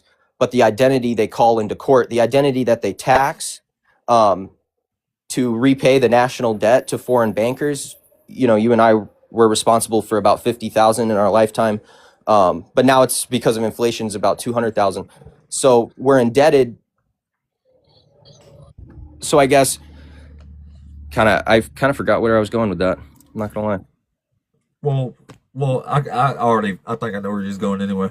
So what Okay. if I told you that in Leviticus it actually forbids debt slavery, but allows for chattel slavery, owning people as property? Okay, yeah, that's what I'm. Yeah. Okay, so chattel slavery. Okay, can we look at that? Yeah, of course. All right, I'm gonna pull But it I'm up. saying the Bible makes a distinguishment between debt slaves and chattel slaves because you can keep people's family. Like if your slave gets married and has children, those children belong to you, assuming you gave him the wife. They stay. So that's not debt slavery. That's chattel slave. That's property ownership. Leviticus where? Leviticus 25. 25. Yep. Oh, okay, just okay. Leviticus 25. Okay, so it's talking about the Sabbath year and the Jubilee. You go to verse 39 is if you go to verse Okay. 39 through 46 is where it's going to address servitude for Hebrews and then chattel slaves. Yeah, this is actually something that's really important to me, obviously, with the stuff I kind of mentioned about with the government. Okay, so 25, 39, 46. And if thy brother that dwelleth by thee be waxen poor and be sold unto thee, thou shalt not compel him to serve as a bondservant, but as an hired servant and as a sojourner, he shall be with thee and shall serve thee unto the year of jubile. So, like, you've bought his debt, he has to work for you to pay off his debt, but don't treat him like that. Hire him as like a third-party contractor is kind of what it looks like. Yeah, yeah. Okay. It would really help you out to read a version of the Bible that's in contemporary English. Let's do it. Let's do it just Like for read the New King James. yeah, let's do that. I'm not opposed to it. Yeah, So, well, and I mean, that's the problem. One of the problems with the KJV, it's that we don't even talk like that anymore, so it's a lot harder to understand, even though it's saying the same thing. right. Yeah, it is. So, and if one of your brethren who dwells by you becomes poor, sell himself to you. You shall not compel him to serve as a slave. As a hired servant and a sojourner, he shall be with you and shall serve you until the year of Jubilee. The funny thing is, verse 40 is basically not changed at all. But, and then he shall depart from you, and he and his children with him, and shall return to his own family. He shall return to the possession of his fathers, for they are my servants. That's a capital M for some reason, whom I brought out of the land of Egypt. They shall not be sold as slaves. You shall not rule over him with rigor, but you shall fear God, fear your God. And as for your male and female slaves, whom you may have from the nations that are around you, from them you may buy male and female slaves. Moreover, you may buy the Right. children of the strangers who dwell among you, and their families who are with you, which they beget in your land, and they shall become your property. Are you familiar with the Quran at all? A little bit. So I'm not about to deflect here. What I'm saying is I've actually read like something very similar in the Quran, and I'm actually kind of surprised right now, in a way, because this is something I'll definitely have to look into. Because I believe So, yeah, you realize you just read a part of that says you can buy the children of the foreigners among you, right? so and without so just with my previous knowledge, you know who the Amalekites were? Yeah.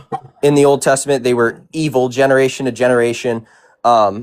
I've actually talked about a Satanist with this. She said, well, God commands the Israelites to utterly destroy the Amalekites because as they were coming out of Egypt, they were walking in a weary column. They had no weapons.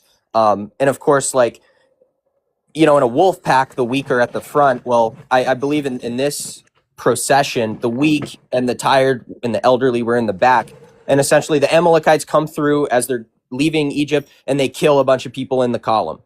And so, but it said that this kind of thing has happened before. It says they're evil generation to generation. And he says, kill them all, wipe them out, even the women and children. So I'm debating with the Satanist, well, women and children aren't evil. And from what I was able to learn is that the mothers would raise them to be evil. So that was God's just punishment. That's just what I read. So how I wanted to try and connect that with your point. Are you seeing how it connects at all? So Yeah. what I'm thinking is perhaps, and again, I would like your information on this. I will have to do some research.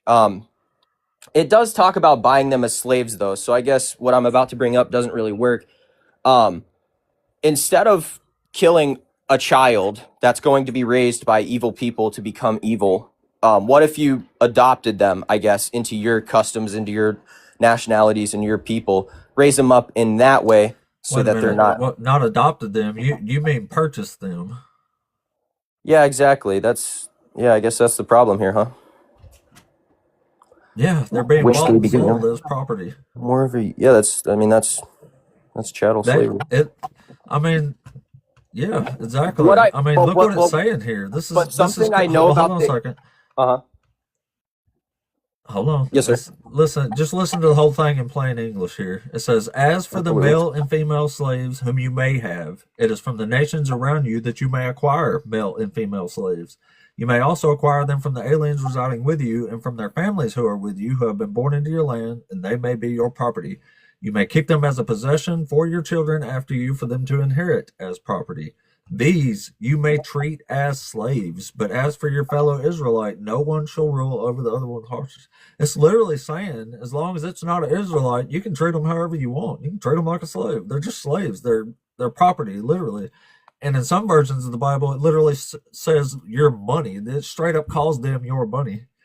Like this is God's decree to them that is good and right in the sight of the Lord. So Can I ask you a question? unless you're going to say God, Yeah. Maybe it's not the right question, but how does this apply to me today? Do you think slavery is moral and good? Absolutely not. Well, then you directly disagree with God on this. Have you ever heard of this is so funny. Have you ever heard of dispensationalism? Yeah. What do you know about that? Like, what are your thoughts on that? Because like even as a I Christian, don't have I any thoughts disagree on that. with a lot of it. Say again? I said I don't make much thought of it. Okay. Yeah, a lot of Christians I hold don't- to it. I think there's some things in the doctrine that explicitly aren't taught in the Bible.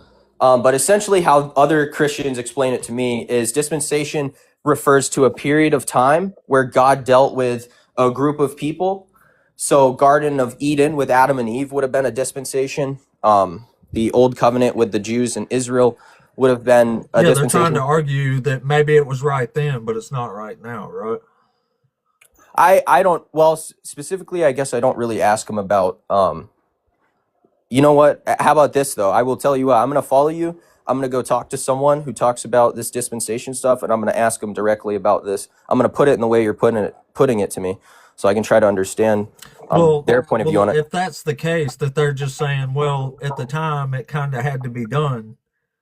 So I yeah, guess you can make that that's argument, not what but I'm the saying. argument's still going to fail based on God's own words.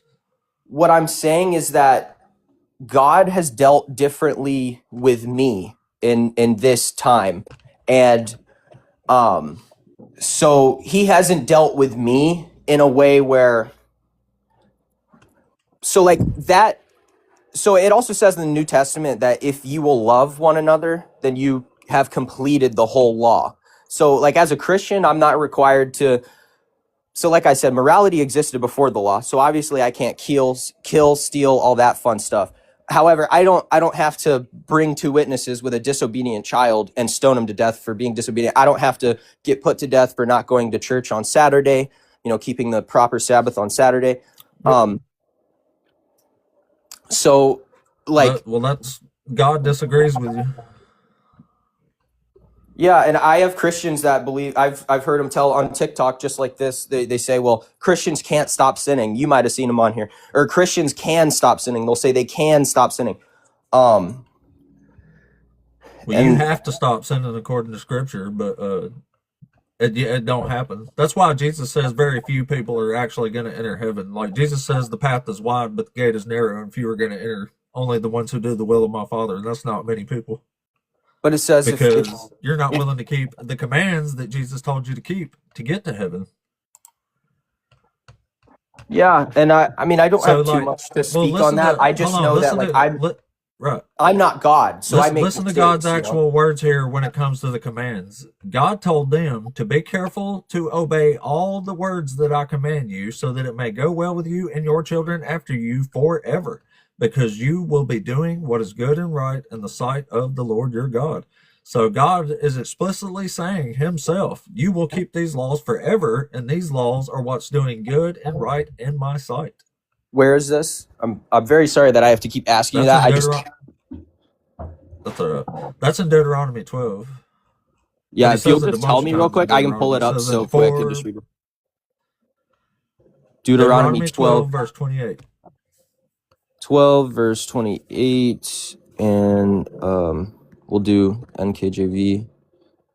And observe and obey all these words which I command you, that it may go well with you and your children after you forever. When you do that, when you do what is good and right in the sight of the Lord your God. So it's a long-term blessing for doing good. Well, it says, keep all the commands that I'm commanding you. He's talking about obey my commandments forever. It doesn't say until Jesus dies. It says forever. Well, but I guess like forever to you is that God does not give laws that he doesn't consider good and right. So God has to consider slavery good and right.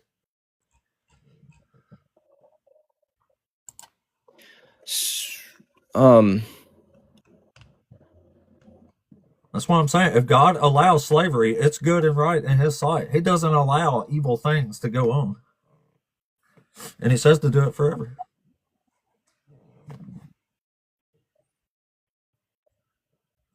Like Jesus himself gives you some good insight to how he thought of slavery.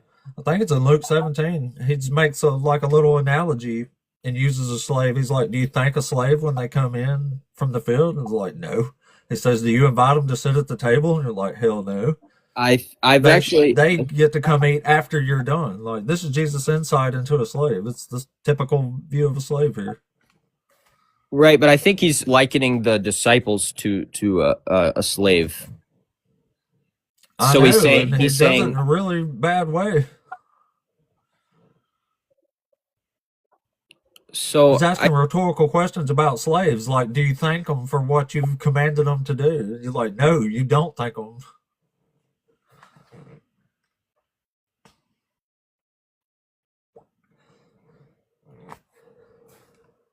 Your teacup again there, if you didn't know. I don't know if that's on. yeah, I was trying to pull something up. You know, because Jesus speaks a lot about loving your enemies, taking care of the poor. Um, Yeah, he also says, "If these enemies of mine would not accept my rule, to bring them here and slaughter them in my presence." Jesus said that. Yeah. So I guess why didn't Jesus, if he was supposed to be the Messiah, the King of the Jews, and all that stuff, why didn't he do that? Why didn't he subdue the nations, kill all their enemies, and stuff like that? Because he literally told the Jews, because the Because he Pharisees. wasn't the actual Messiah. He was never even, he doesn't even meet the definition of a Messiah. So why And does he tell that's the literally what apostles though? Christ means. It means an anointed one. That's Messiah. Huh? But so what he told the Jews though is my kingdom is for all the nations. The Gentiles will be included, and they said, No, well, Jesus specifically said, "I came only for the lost sheep of Israel." He told those disciples, "You do not go out to a town of the Gentile or the Samaritans." in Acts, it's in He Acts says, "You after. do not go into them." Yeah, no. So is that where he's talking to the Canaanite lady? He talks about I came only uh, for the lost house of Israel in Luke, No, I when he believe. sends out the 12, he tells them, here, I'll read it to you. It says, "These 12 Jesus sent out with the following instructions: Do not take a road leading to Gentiles. Do not enter a town of Samaritans, but go rather to the lost sheep of the house of Israel." Like, he tells them not to go anywhere near Gentile towns. Where exactly was that? That's in Matthew 10. Oh, okay, that's Matthew 10. Matthew Yeah. 10. And he also says in Matthew 10, "I did not come to bring peace to the earth. I came to bring a sword. I came to Yeah, set mother against right. father and daughter against mother." Like, Yep. that's why I'm saying, that's why I bring this up, because Jesus is not the person that Christians think he is, or at least the idea that most have about him. He's doing some very questionable things in the So Gospels here. real quick, what about in Acts? It's in Acts 1. I'll have to pull it up where they ask him. The disciples ask him, they're Israelites. Well, what about restoring Israel as a nation? They ask him that. Right. And what is his reply to them? That's somebody else. That's not Jesus himself talking. Huh? No, it is. In the context, it is. Uh, No. No, I'm saying it's not the same as the gospel.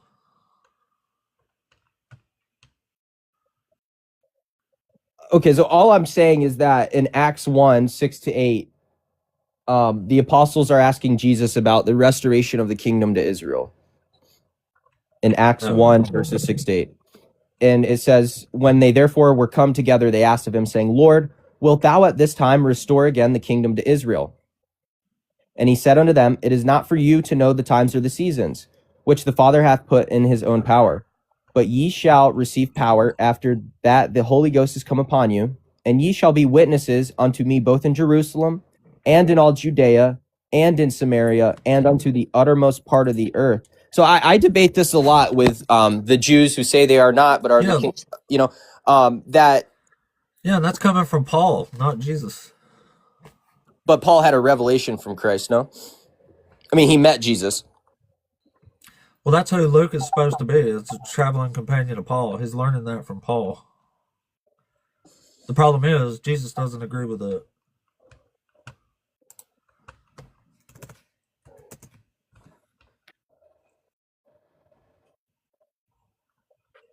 Jesus, look, Paul says the law is abolished. Paul says the law is gone. But that's insane because God says in the Old Testament the law is going to stand forever and ever and ever. He even says he's going to send false prophets to test you to see if you'll stop keeping the law. He But does not in like the it Old when Testament, the whole it talks reason that he about destroys Babylon and the nations is because they stopped keeping the law. That's why he was so mad at the Israelites.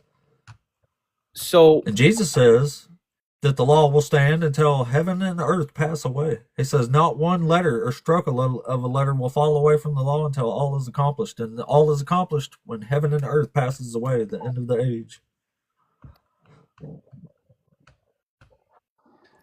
so in the Old It's Testament it just a talks big about contradiction. let me write this down. What is the contradiction here? So The contradiction is between Paul and Jesus. Jesus says the law is going to stand and not change one dot or stroke of a letter who until said that? heaven and earth pass away. Jesus. Jesus said the law will stand until heaven and earth pass away. I guess that's probably around the part where he talks about not one jot and tittle. Yeah, truly I tell you, until heaven and earth pass away, not one letter or stroke of a letter will pass from the law until all is accomplished. Where exactly is this? Just for my notes. Sermon on the Mount, Matthew 5. Okay. That's Matthew 5. And then, so it contradicts what later on? It contradicts Paul. Paul says the law is What I abolished. just read in Acts. Right? Wait, what? You're saying it contradicts what I just read in Acts, like go and preach into the uttermost parts of the earth? Oh, well, I'm saying, what he says in Matthew Okay. contradicts that, yeah. But I'm talking about the law and Paul here. Now, Yeah, before Jesus you tells became them, an don't atheist, go did you among have the a favorite Gentiles. apostle? No, not really. No, okay. I was just curious. It was just a random question. I guess now would probably be a bad time to tell you who my favorite was. I mean, you can if you want. It was Paul. It's Paul. Oh, I think I was a fan of John at one point, okay. but I don't know. Paul just. I don't think anybody would even be Christians if it wasn't for Paul. I think Paul invented Christianity. See, not that's what I Jesus taught, hear, what Paul's and that's teaching. something. Sorry, I'm so sorry. I'm just pretty. I'm an eager guy, and I don't get to have these conversations a lot. I'm like, that's something I'm researching is right now is what's the whole split with Paul, because I had a lot of Christians tell me, oh, Paul's bullcrap, he's preaches something totally different, and I had like a eureka moment because I had to like sneak out the back door real quick, like, what are you guys talking about? He's my favorite. I gotta learn about this. I will say I do not think I'm prepared enough for you today, and I think I'm wasting your time, and I don't mean to. I guess I would like to step away and Yeah. kind of view some of these notes I've looked at or that we've taken, and hopefully I actually am I'm 23, but I'm doing a lot of I'm trying to get into some formal education right now for a lot of this stuff for theology. I want to learn some Greek and some different stuff like that. And I hope to be able to have some conversations with the Muslims, the Jews, Mormons, Seventh-day Adventists, Jehovah's Witnesses, Christians, atheists, Satanists even. I actually really do enjoy talking to Satanists. There's some interesting people, and they're great people, and you got to love them. I mean, there are some Satanists that I do love more than some fellow Christians. But but yeah, I don't want to waste any more of your time. I will hopefully I can increase some of my learning and come back and have a good conversation with you. Yeah, sounds good, man. Do your thing. The more you read the Bible, the more you're likely you are to join Team Atheist. So we'll take you over here. Yeah, I'm gonna follow, and I'll try to listen. I don't spend too much time on TikTok, but while I'm doing certain things, I'll try to leave you open and listen to your platform. So I appreciate you for taking Cool. for hearing me out today, and we didn't get upset at each other, so that's awesome. Yeah, totally. Well, I appreciate you, buddy. Yes, Yeah, sir, I'll talk Jess. to you back. What up, Do Gold? Yeah, it was a good conversation, I thought.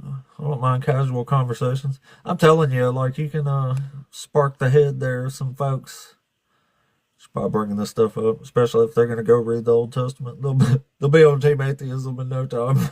It's too horrible. Anyway, let's see. Let's see here. What's still there? All right, so the stage is wide open, and I'll give it a few more minutes. We'll see if we get somebody in here. If not, I'm gonna have to go. I might actually. I got to do some stuff with some of my plants, so I might change it up and do open live outside here in a little while or something. Maybe that'd be neat. I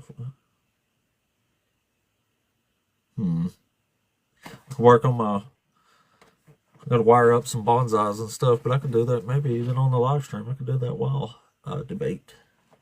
Maybe that would be neat. Anyway, if you are a Christian or a Hebrew Israelite, I'll give you a few minutes if you want to come up. We'll do some more chattings. But the stage is wide open right now, so it's been a good day. We've had somebody to talk to the whole time. We haven't had to wait around too much. The old algorithm's moving a little bit, so we might still get somebody in here. Then again, this time in the morning, there's usually a bunch of people starting up, so that's usually why I try to start a little earlier and end a little earlier on Sundays. But it's been a good day so far, so let's see if we can get somebody else in here. Maybe that'll be interesting. What else here?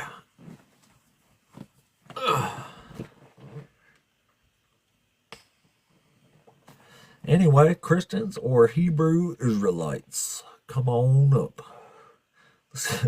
Let's get you ready for church. Let's get you ready for church there. Get you to go talk to Jesus. Anyway, there's folks coming through, so maybe I'll give it to like 9:50. If we don't get anybody by then, I'll chop it out here. Anyway, just for shits and giggies, we was talking about the Amalekites earlier. Let's do a little Amalekite reading. How about that? It's only a few verses. While we're waiting to see if we get another guest up before we shut down. Let's see. Alright. Saul defeats the Amalekites. Samuel said to Saul, "The Lord sent me to anoint you king over his people Israel. Now therefore listen to the words of the Lord. Thus says the Lord of hosts, I will punish the Amalekites for what they did in opposing the Israelites when they came up out of Egypt. Now go and attack Amalek and utterly destroy all that they have. Do not spare them, but ghost, both man and woman, child and infant, ox and sheep, camel and donkey." So the real problem with this is manyfold, actually. So for starters, yes, it does say in Exodus that the Amalekites ambushed the Israelites. It also says that they lost the war. They were beaten back. So they attacked them and lost the war, and the Israelites stayed there. Anyway, the time that they are being punished for here, this genocide that's being ordered here in 1 Samuel 15, this is 400 years after that. So God is ordering this utter destruction on people that are 150 years past how old America is right now. Let's found America 150 years from now, and that's how much time is passing between the actual event that God is mad about and the utter annihilation that's taking place here. 400 years separated, 16 generations. People that probably didn't even know this might have even happened. And I mean, it could have been utterly lost to their minds and they're still being wiped out for it. It's just pretty rough. It's just pretty rough, man. I don't think I got a... Oh. Anyway, Christian or Hebrew Israelite, come on up. So yeah, this is part of why God is definitely unjust, because he punishes innocent people for stuff they didn't do. And that's the literal definition of injustice, punishing the innocent. Can't be done, man. It's not good stuff. It's not good. Anyway, still got a few minutes for see if we can snatch another conversation up in here.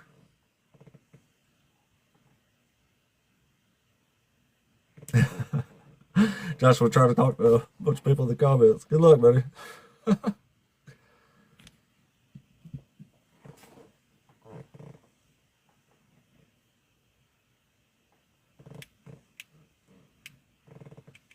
Yes, people do mix religion and politics. They're called Christian nationalists.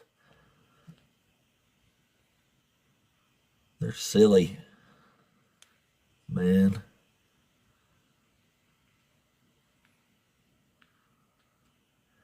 Anyway, excuse me. Anyway, Christians or Hebrew Israelites, the stage is wide open. No wait at the moment. Had some longer conversations today, too.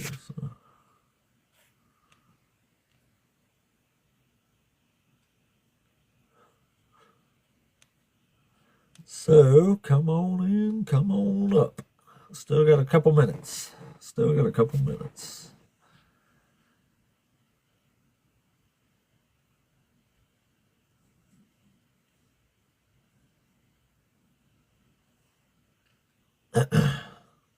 Yeah. Alright. I was going to do something else too, and I can't remember what it was. Damn it, what else was it? Having trouble remembering. Damn it, we talked about something else. No, I can't remember what it was. I was going to bring that up too. Anyway, never mind. Alright, maybe we got somebody here. Let's see.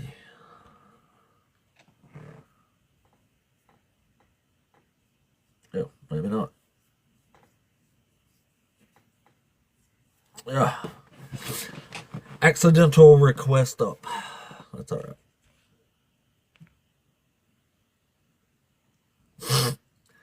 Alrighty. Come on up, Christians or Hebrew Israelites. Got time for one more. Assuming you come in 2 more minutes.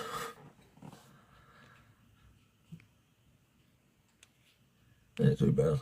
It's been a good day so far. So if I stop that, I might take a little break and then run outside. Might do a live stream from outside. I don't even know how many people's interested in sitting there watching that, but I can still overlay the debate one. I can still do like God is cruel and unjust on one. Still make it.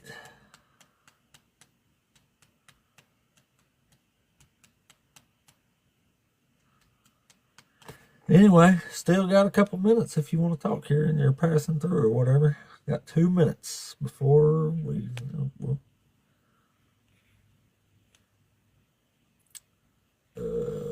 Maybe.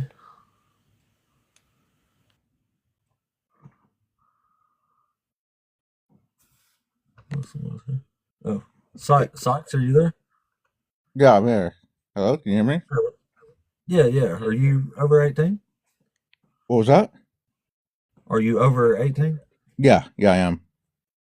Cool. Are you one of the Christians or a Hebrew Israelite? Christian.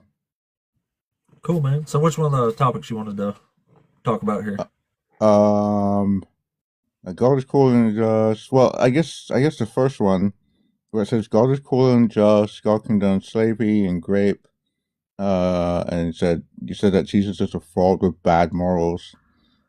I guess I'm not understanding. Like when you say bad morals, what morality are you appealing to judge Jesus Christ as having bad morals?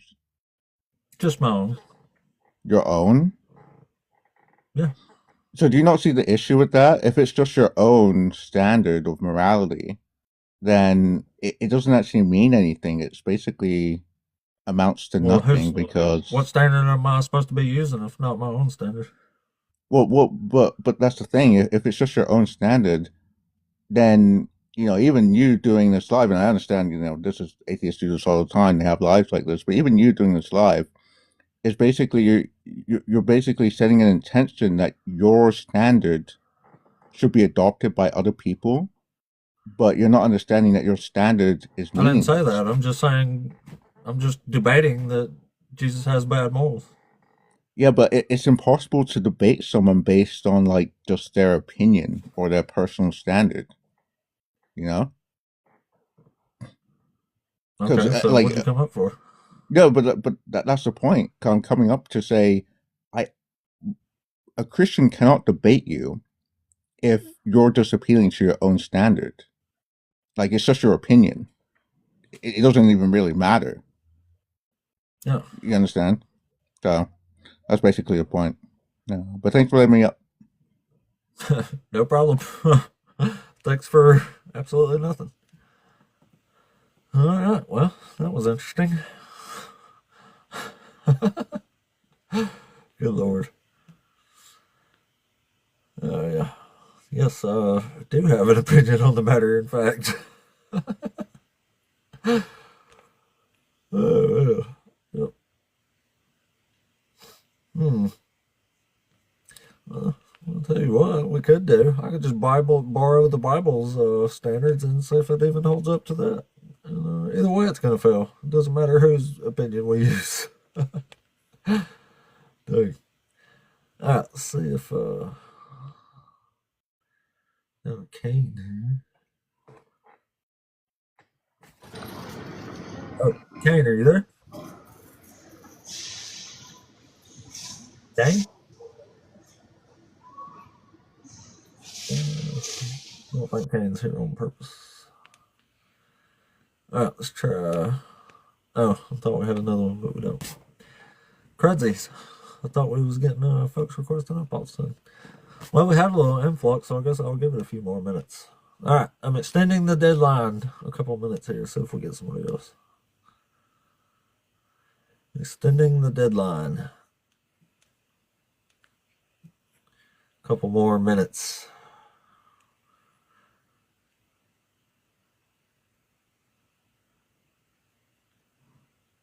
Let's just start empty semis.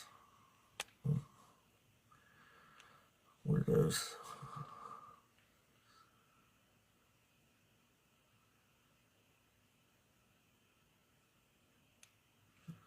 Dragon stratagem. That's interesting. Hello. Hey, Dragon. Hey, what's up, man? You were over 18 and you were a Christian, wasn't you?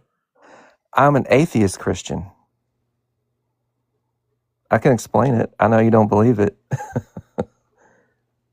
What does that mean? Like a cultural Christian? No. I believe that God is, Satan, and that Jesus was possessed by Satan, and then on the cross he was exorcised from Satan, and that the resurrection was actually Satan, and then the Holy Ghost was actually Jesus. Well, yeah, I hear you, man, but I don't know. I don't think we got anything to talk about. Oh my goodness, that was a take.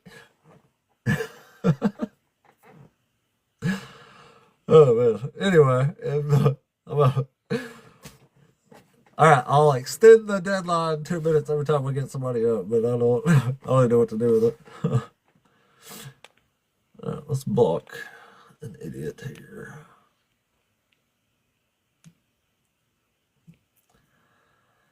All right. Well, there's been just another one blocked. Anyway, we'll give it a couple more minutes. We'll see if we get somebody else in here to talk to. I guess that's a actual Christian or Hebrew Israelite, maybe one of the Hebrews. Maybe. Let's see here. I mean, it's possible. They like to swoop in at the very last second. It seems like. Anyway, I guess we'll see. The old algorithm is still moving, so still the engagement there. So probably would get somebody if we waited a few minutes, but it's already been a minute and I have to go to the bathroom. See how it goes though.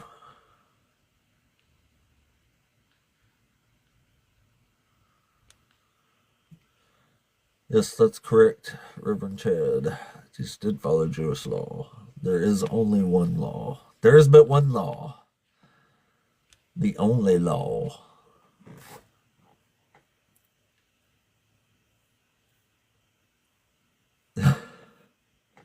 Yes.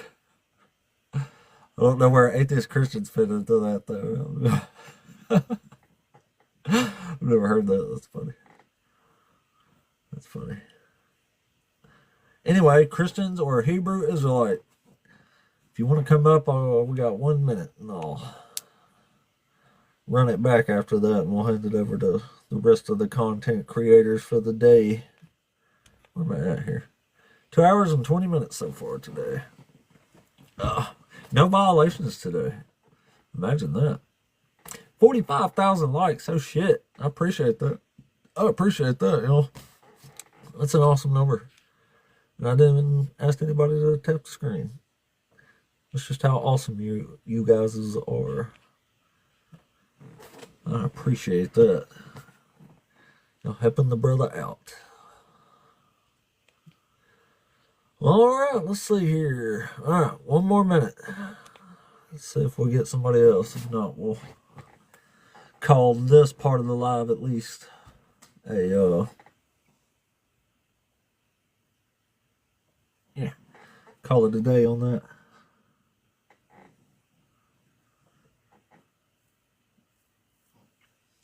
That's correct. Jesus would have been Jesus didn't have a Jesus. All he knew was the Old Testament Judaism. He was just a regular guy who was well, I use that term loosely. He was a regular guy. He might have been a regular guy, but either way, he was like just doing what people later on did. The same thing as Paul and everybody else, reinterpreting scripture to make it match their time and situation. Like Paul did the same thing. Like Paul reinterprets Jeremiah 31, like I'll forgive their iniquity and remember their sin no more. Paul was taking that to mean in their time that he was going to remember their sin no more. But the problem was that was already far gone from Jeremiah and stuff. So,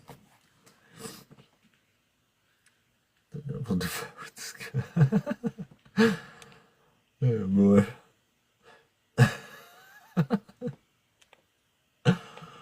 Oh man, it really scares me that some humans are out there voting and shit. Yikes. Yikes, man.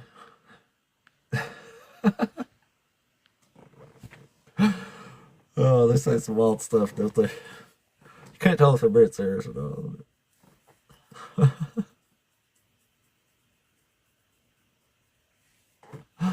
Oh boy. Yep. Anyway, almost. We'll bring it into, but yeah, exactly. Yeah. Oh my goodness. I had an NDE and I went to heaven. It said all the atheists go to heaven because they're the ones that are good for goodness sake, and it said everybody else goes to hell. That's what I saw in my NDE.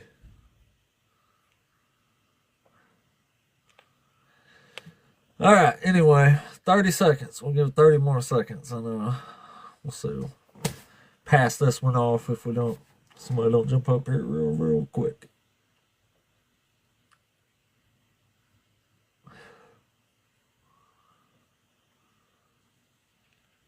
Been a good day so far, though. Good day. Not too shabby. Not too shabby.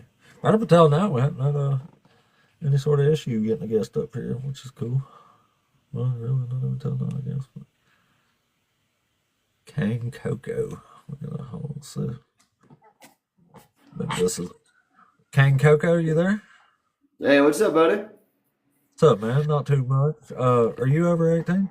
Yes, sir. 40 years old. I'm not an op, man. I noticed the guest box was empty, so I just wanted to tell you I'm enjoying the live. And anytime I see you on, I normally drop in for a little while and listen. So I enjoy the conversation, man. Keep up the great work. Thank you, buddy. I appreciate that. You take it easy, Y'all, man. y'all know I do like getting my ass cheeks fluffed a little bit there, so that's pretty nice. I appreciate that. Fuck her up. Fuck her up. Later, dude. Thank you. I'm currently chewing a hole in the seat over here. But no, I appreciate that, man. I really do. Like when I first started this channel, I had no idea if anybody was going to be interested in listening to me talk and stuff. So that's neat. That's neat. All right, let's try this one real quick before we go. See what happens. Good Yo, news. Are you there? what's up? What's up? Hey, what's up, man? Are you over 18? Yes. Cool. Are you a Christian or a Hebrew Israelite? Christian. Christian? Okay, cool. So, which one of these you want to talk about? I would say that God, by definition, is not unjust. God, by definition, is just and all good. What's your definition of justice? My definition of justice is someone that it's hard to define the word justice, but it's someone that is righteous and does righteous acts, doesn't facilitate inequity. I'm not sure that makes much sense. Do you know what inequity is? It means unfairness. Yeah, justice means in the interest of fairness. It's getting what you deserve for something. Yeah, so I'm saying someone that doesn't facilitate inequity is someone that is just. Oh, okay. So you agree with that then, right? Yeah, I mean, God is perfectly just. Yeah. Okay. So God would be unjust if he gave somebody what they didn't deserve, right? Yeah, because he determines what is deserved. Only he can determine that. Right. Well, I'm saying, yeah. So if you punish somebody that's innocent for what somebody else did, that's wrong. That's injustice, right? Not necessarily, no, because if the purpose is not to punish them for it, but if it's to protect others, or if it's a consequence of their parents' sin or something like that, it's not. Oh, so you think it's justice if sons get punished for the sins of the father? That was a little more direct. Do I think that's justice? I think that it can be just, yeah. How so? Well, that's if this is the way that sin works, that it passes through genetic lineage, then that's the way that it works. That's the rule that's been set. So yeah, it's just. Well, I mean, just for example, like if you committed a crime and your son got punished for it, you would consider that justice. Okay, so I wouldn't say that itself is what justice means. What I would say is justice is a generic term that's talking about something like fairness, but fairness is subjective. So there can only be that determination of whether something is just or fair. Well, how could it be fair to punish somebody for what somebody else did? How can that be fair? Well, a few ways. If that's the nature of the punishment, for instance, when you send your father to jail for committing a crime, that, without a doubt, that will have an effect on the son. It's not that it's the son's fault, or that that itself represents justice. It's just that it's a consequence or a side effect of sending the father to jail, and there's nothing that can be done to avoid that. It's just how sin and punishment in the first place works. It has all this consequence that follows down through generations. Yeah, but I would say that violates what justice is. It doesn't make it just. Let me ask you this: if your father unalives someone, is it just to send him to jail, or is it just to keep him at home with you? No, I'd say it's just to send him to jail, but it wouldn't be just to send me to jail. I have nothing to do with it. Yeah, but the consequence is that you now don't have a father. and you're living in, you're basically an orphan, Yeah, right? but I'm talking specifically about punishing me for what the Father did. Well, is that not a Like, punishment God on even you? says this is bad. God says the Son shall not be put to death for the So sin of the Father, nor the yeah, Father but for the sin of the Son. I'm trying to connect I'm trying to connect the dots here. So you would become an orphan now. You wouldn't have a father, right? Because of your father's crime, right? Yeah, but that's not punishing Yes. me for. Well, how? That's Okay, just is that not a punishment on that's you that just an you're? occurrence. That's what I'm saying. That's exactly what I'm saying. You're an orphan. You suffer the consequence of his sin, of his crime, and you agree Well, that I'm that's not referring just. to the consequence. I'm referring to the punishment itself. That is a punishment itself. You are an orphan. No, no, that's just a No. consequence of my dad going to jail. Okay. That's not punishing me for that crime Yeah. Okay. with an actual punishment like that, like a punishment for the sin that's dealt out. Mm-hmm. So what That's specifically what are I'm you talking talking about. about? Okay. Punishing the innocent for something they didn't do directly for that sin. Yeah, but connect it to God. So make the scriptural reference or other reference where God is doing that. Well, like David and Bathsheba's infant son. Like David commits adultery. David busts a nut in Bathsheba, so God unalives his infant son after making it sick for a week. So he made the baby suffer and then died directly for David's sin after he put away David's sin. So David got a pass. He didn't get a scratch on him. So okay, so you're referring So to you're referring to the unaliving of David's son as a result of David's sin with Bathsheba. Is that what you're talking about? yeah, exactly. Okay.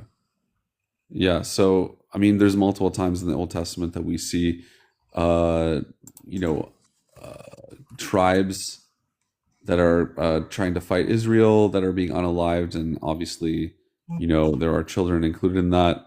And then, you're bringing up other examples of things like that. I think the defense here is that the word justice, the word fairness, they're all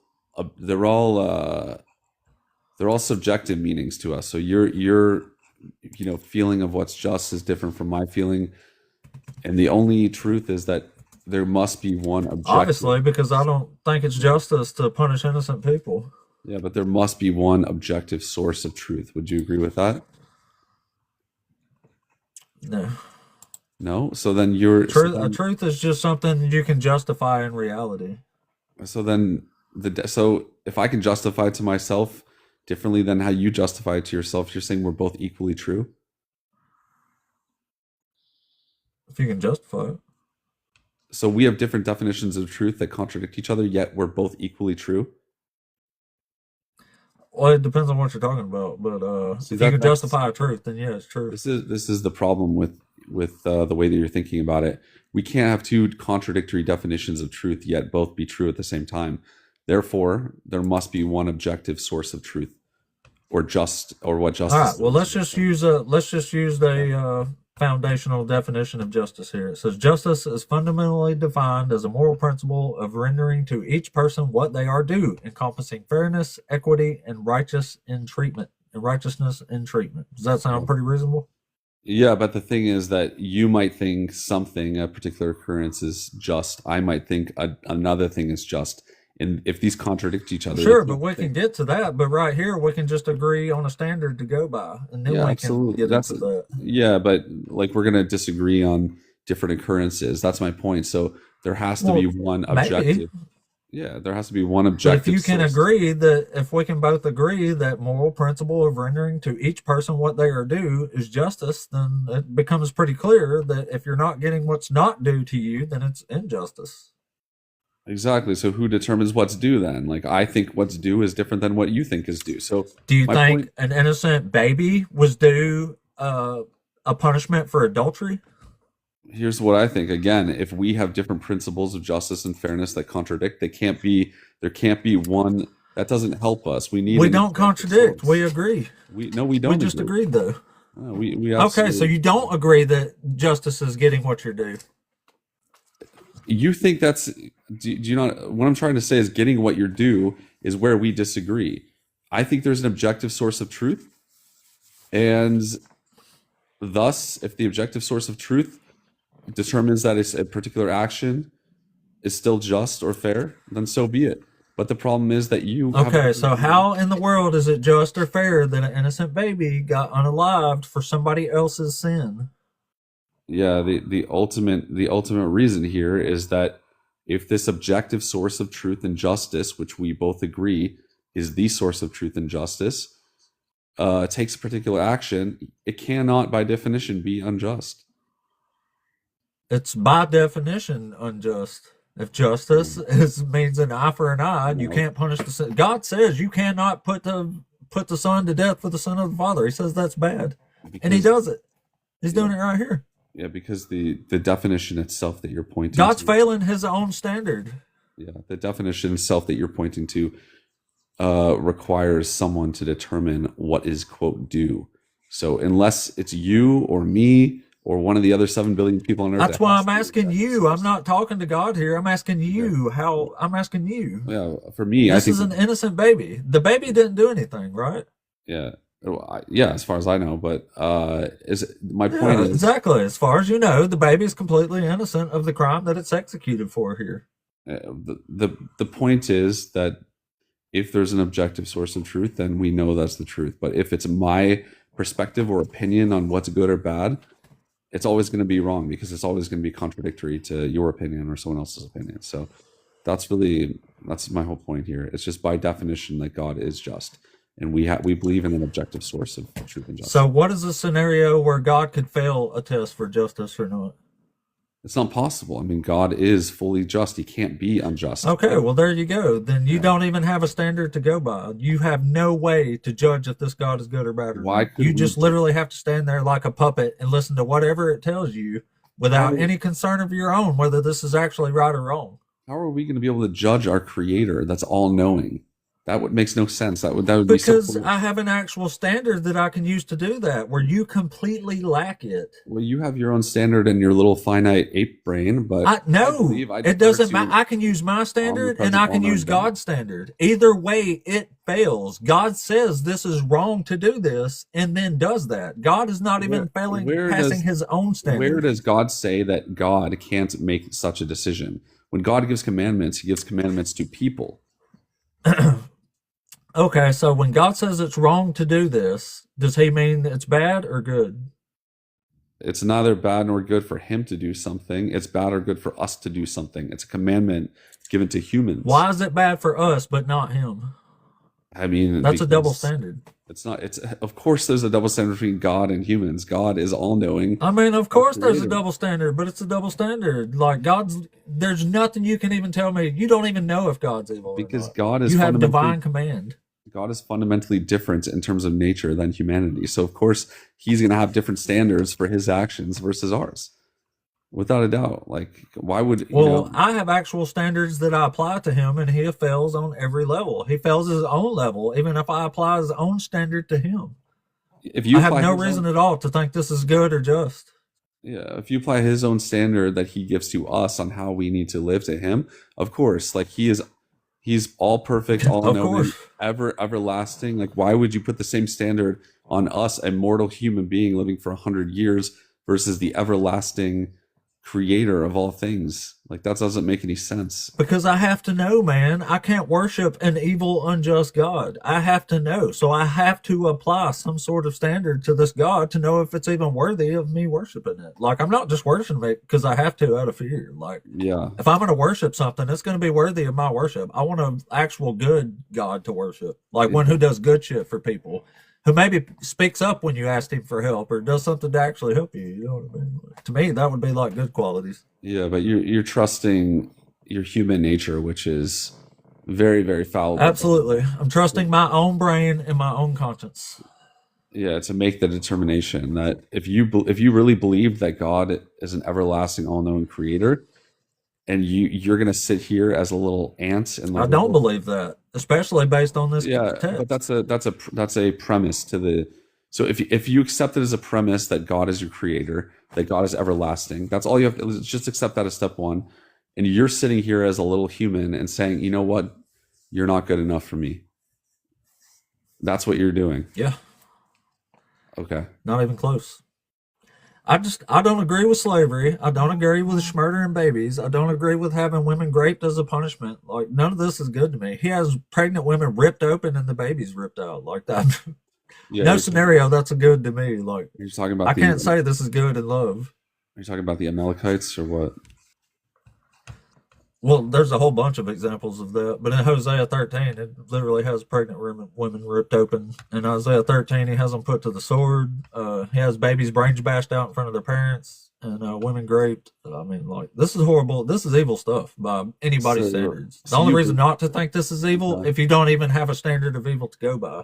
All right, so if you accept the premise that God exists, he created you, he's everlasting, that's all you know about him, right? And then you see this stuff happening, you see him, giving commandments to not do these things, but then you see it happening.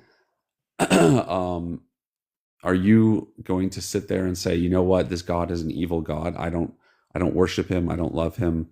I believe he exists. I believe he's everlasting. I believe he's all knowing, but I just don't love him.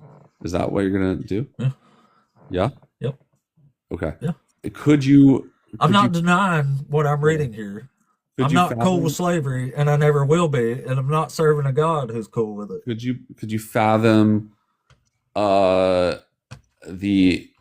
issue of being able to submit your own, fallibility and understanding that you don't know everything, so you're going to say, you know what, maybe your plan is bigger than this. That's at least possible. Maybe your plan is bigger than this, and maybe you are all good. I can't judge you. I have no reason to think that. I'm just a little ant. But I'm saying, is it possible? Is it possible that this God is all good and that you just don't know and can't understand his plan because your brain is so small? If that is possible, then I have no reason to think that's the case. Okay, but it's at least even possible. If it is possible. You agree it's possible, right? Sure, if it's possible, it's possible, but okay. Neither here nor there. This is clearly evil stuff. So we understand that that's a possibility, and we see the different things that God does and teaches in terms of love, and we say, okay, we see these, these things that we don't like, and we defer our judgment because we know that our own nature is a failing human nature, and we know that your nature is a perfect nature, and that you created us, and that we see that, and you say that you're all loving. And we believe you. That's called faith. That is what our faith is. So anyway. Well, it's blind faith because I can clearly see this God is not perfect. It makes bad decisions. It makes decisions it regrets. It changes its mind. It don't know everything because it has to go verify stuff for itself sometimes. There's no way that God is all that stuff. Yeah, we could get into that. But anyways, that's kind of what I came up to say. So I appreciate the conversation. And I hope you have a no problem, man. Okay, God bless. Bye now. Yeah, you too, buddy. Have a good one, man. All right, well.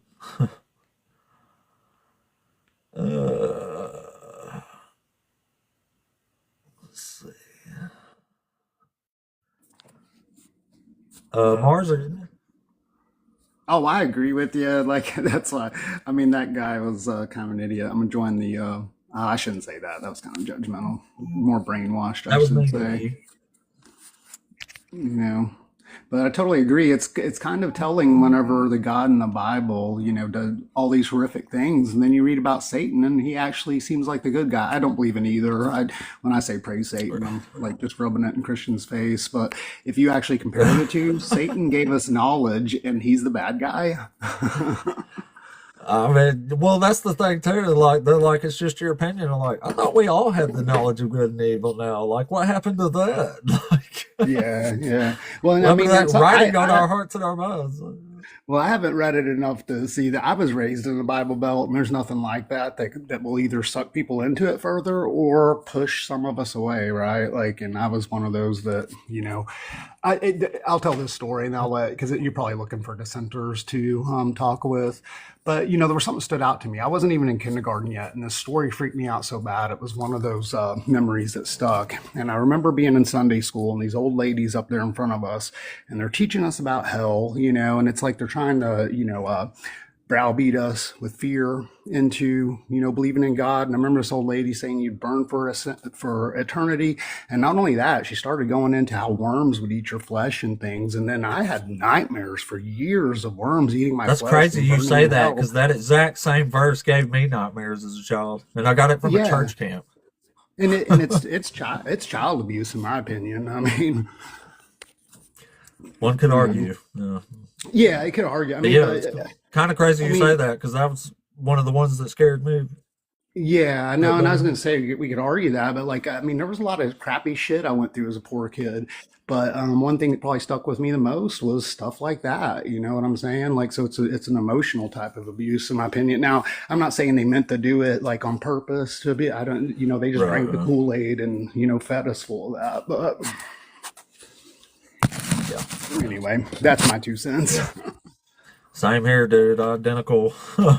Yeah, so you had Identical a similar story. experience. Yeah, pretty much the same. Get the No. living bejesus scared out of you. And, yep. Yeah, yeah.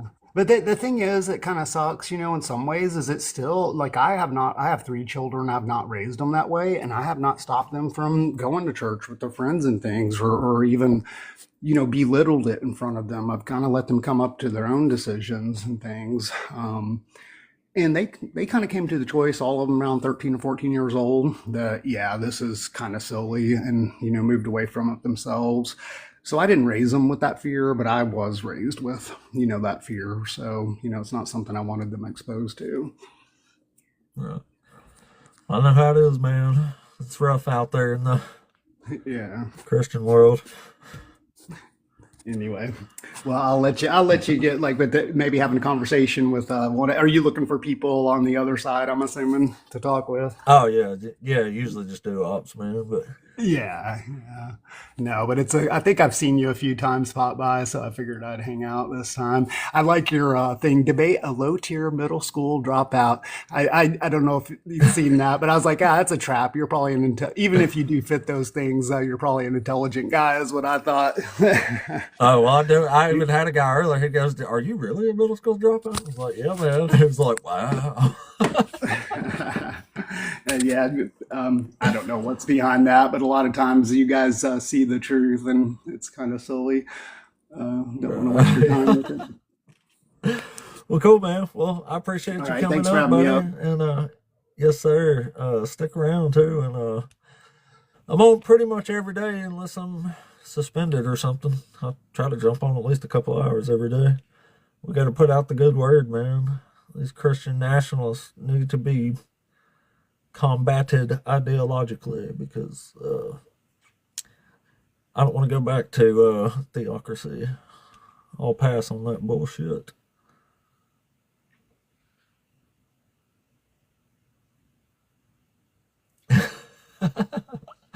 Oh, funny comment there. That was a good one. All right. We'll give it a few more seconds, see if we get somebody. I can hold out a few more minutes. So we'll reset a little bit there. I am 42. I turned 42 in January. And I streamed 100 days in a row. I did a live 100 days in a row. I know it looked like I'm 25, but I'm not, unfortunately.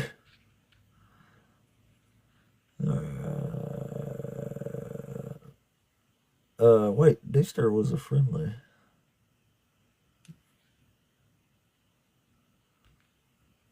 Never mind. That's an accident, I think.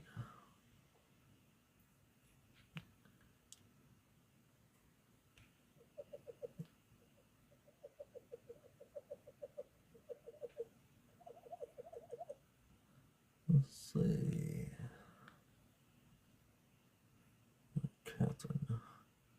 Catherine, you were friendly too, weren't you? Let me know in the comments if you requested up on purpose there. Well, just a second. Let's see if that was opposition. Well, let's see. Oh yeah, there you go. Ah.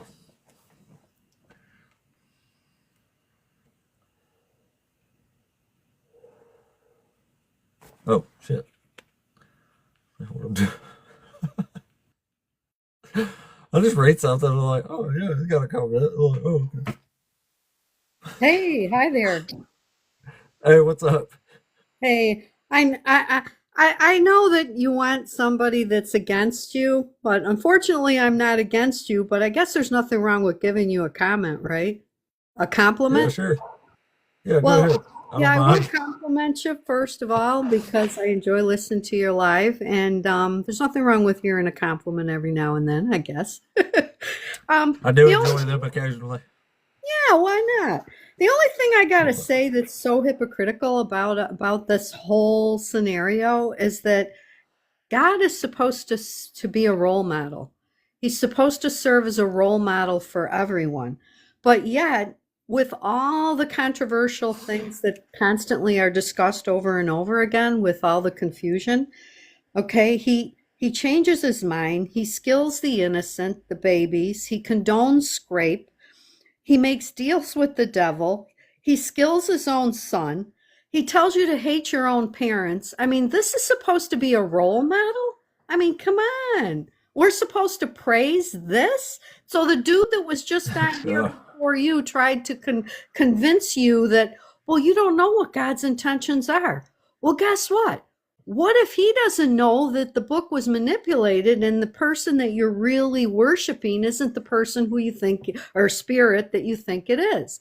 So it's like Yeah. in your right mind, why would you have a role model that says, don't do as I do, but do as I say? That don't make any sense. Yeah.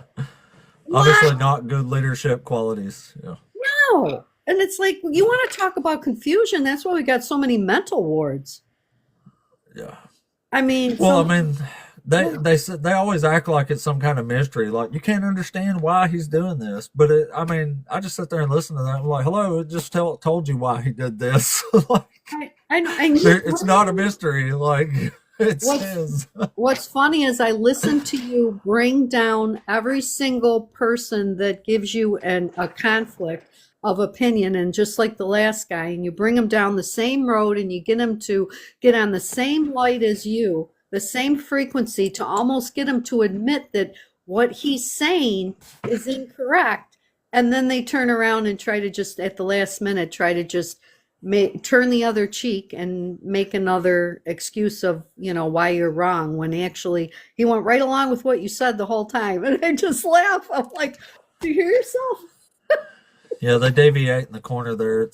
I mean, Wow. anybody watching can tell, but they never can tell hardly. Some people can. Like every now and then, people come up like, "Damn, you're right." I even had a Muslim guy that did that the other day. I don't know. Maybe you've seen it. I don't know. But he brought up No. the complexity as design thing, and I said, if God is the most complex thing in the universe, that's a problem, right? He's like, yeah, that's definitely a problem. He's like, yeah, I didn't even think about that. And anyway, he just left. And I was like, shit. I mean, even in churches, they all follow a certain protocol and format. So depending upon what type of year it is, what season it is, what holiday it is, they only pick the real nice verses, but they never expound on all this gore stuff because, there's children in there and, stuff like that. But like you said, the nightmares about the worms and stuff. I mean, I was a born Catholic, went to religion instructions confirmation. I mean, I sat there and watched the children in the classroom get beat by a yardstick from the nun. I mean, what kind of good example is that? They were nasty as heck. Yeah. And the real world implication of this is that guy who was just up here telling me that it's just to punish innocent people is voting right down the road from me. And that's not good, especially if that's the kind of belief that you're basing your damned worldviews on. It's going to be bad. It's going to God be is really supposed to bad. have, their God in that book is supposed to have so much grace, yet he skills his own son. I mean, he does it throughout all the Old Testament, and then he skills his own son. It's like he don't need anything if he's all powerful. And I always say, dude, if he talked to Moses in a burning bush, then why can't he talk to all of us in a burning bush? Yeah. I mean, come Yeah. on. What is it? Is he limited? Was it only back then that the powers were, and now they're no longer? So we have to just guess that that's what happened and agree to it. I mean, if it's an all-powerful God, I mean, I'm not saying Pretty maybe, much. who knows? If God exists, maybe he's there, and maybe we'll find out someday. But believe you me, if it's an all-powerful God, he's going to make himself known. Because like I think it was it you that said somebody said, and I laughed hysterically about the prophecies, and it's like, okay, well, if I say that I'm going to have bacon and eggs tomorrow morning, am I a prophet? Like, did I, I Yes, mean, yes, if you I are. made something happen, because it's like when say, oh, the war happened, so that's a prophecy. Well, you can't. It's like going to a fortune teller. You can't take a generalized thing of something that happens over time, multiple times, and then of course it's just you let so much time go by. Of course, it's a war is going to happen. Of course, a Well, I mean, skill. even if you do guess and get it right, it's not that impressive to me. It's just reading the political environment. It's like if Right. 2 months ago I would have said, "Hey, we're going to attack Iran," like that's just reading the fucking room. You know what I'm saying? It's not. Well, that's like me. I'm it's going to it's prophesy not like I 4 made years a from now. divine proclamation there. Yeah. I gotta get a sore arm. I'm gonna clean snow off my car tomorrow. Is that, I mean, it don't make it a prophecy. I mean, it's just something that happens regularly all the time, and they're saying, you see, Right. see. So yeah, Yeah. I just I enjoy listening to it. I consider it comedy. Other people get upset, and when they're real religious, they don't want to talk about stuff, and Yeah. I just It's laugh. entertaining. I've been in the debate for years. Yeah. Yeah, it's not an insult when I say thanks for the comedy. I think it's funny because of what people, and even Jesus says, my sheep will follow me. Hmm. Okay. Meh. I'm not a sheep. Right. Right. I'm not a sheeple. Right. Right. Well, I appreciate you coming up and saying that, Deester. Well, you have a wonderful day. Back at you, Miss Deester. All righty. Bye. Here, I'll drop you again. Have a good one. Yeah, we appreciate that. I do like the little big hit, make my head all big with the compliments every now and then.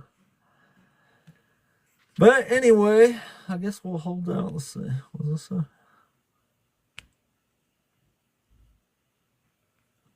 Oh, shit. Sorry, I got a little message there.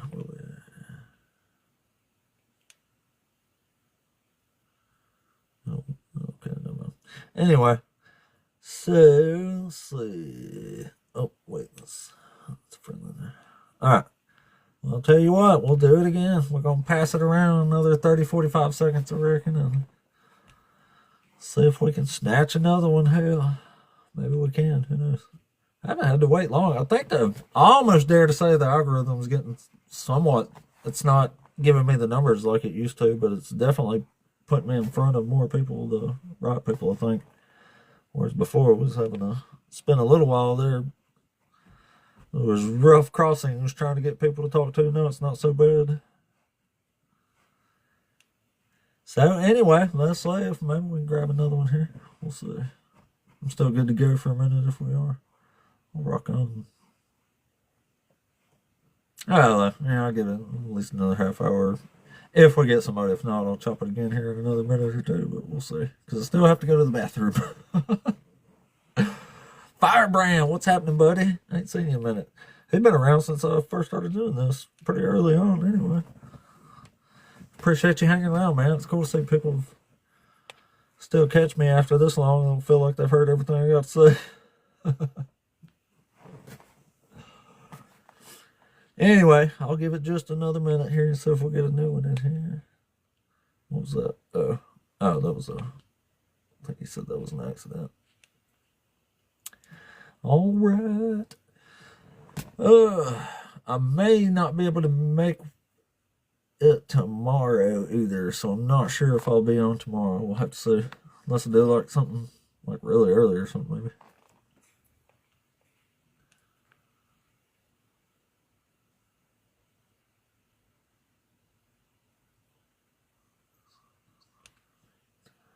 Let's see, where do we end up? Well, 3.5. That's not too bad.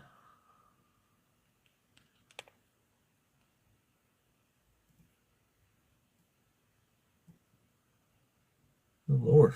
Made it a few levels up in the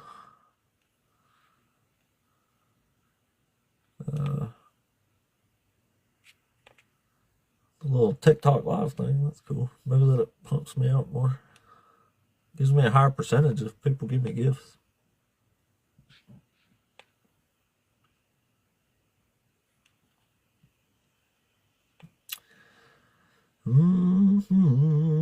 Alright, so.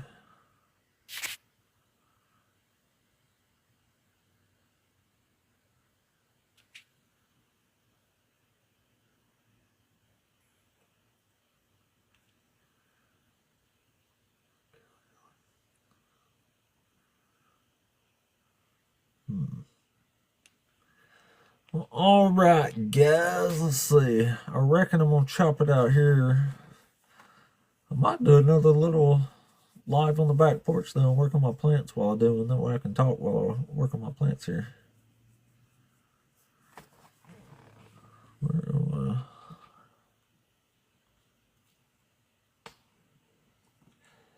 Oh yeah, yeah.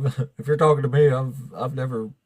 Well, I mean, I went to the drunk tank one time when I was 18, so I did go to jail one time for, I don't know, 7 or 8 hours, something like that. I've never been in any real trouble. I work too much to get in trouble. All right, guys. Well, I'm not sure if I'll be back tomorrow, but maybe I will. But I might try to do another live today. Actually, we'll see who's on and what's up, what's going on, and all that stuff. A lot of big shows on Sundays. I usually don't jump back on. But anyway, I appreciate the shit out of everybody being here. And I appreciate all the engagement as usual.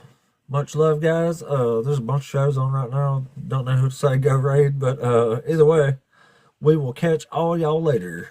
I hope everybody has a great day today. Almost everybody, anyway. Have a good one, y'all. We'll see you.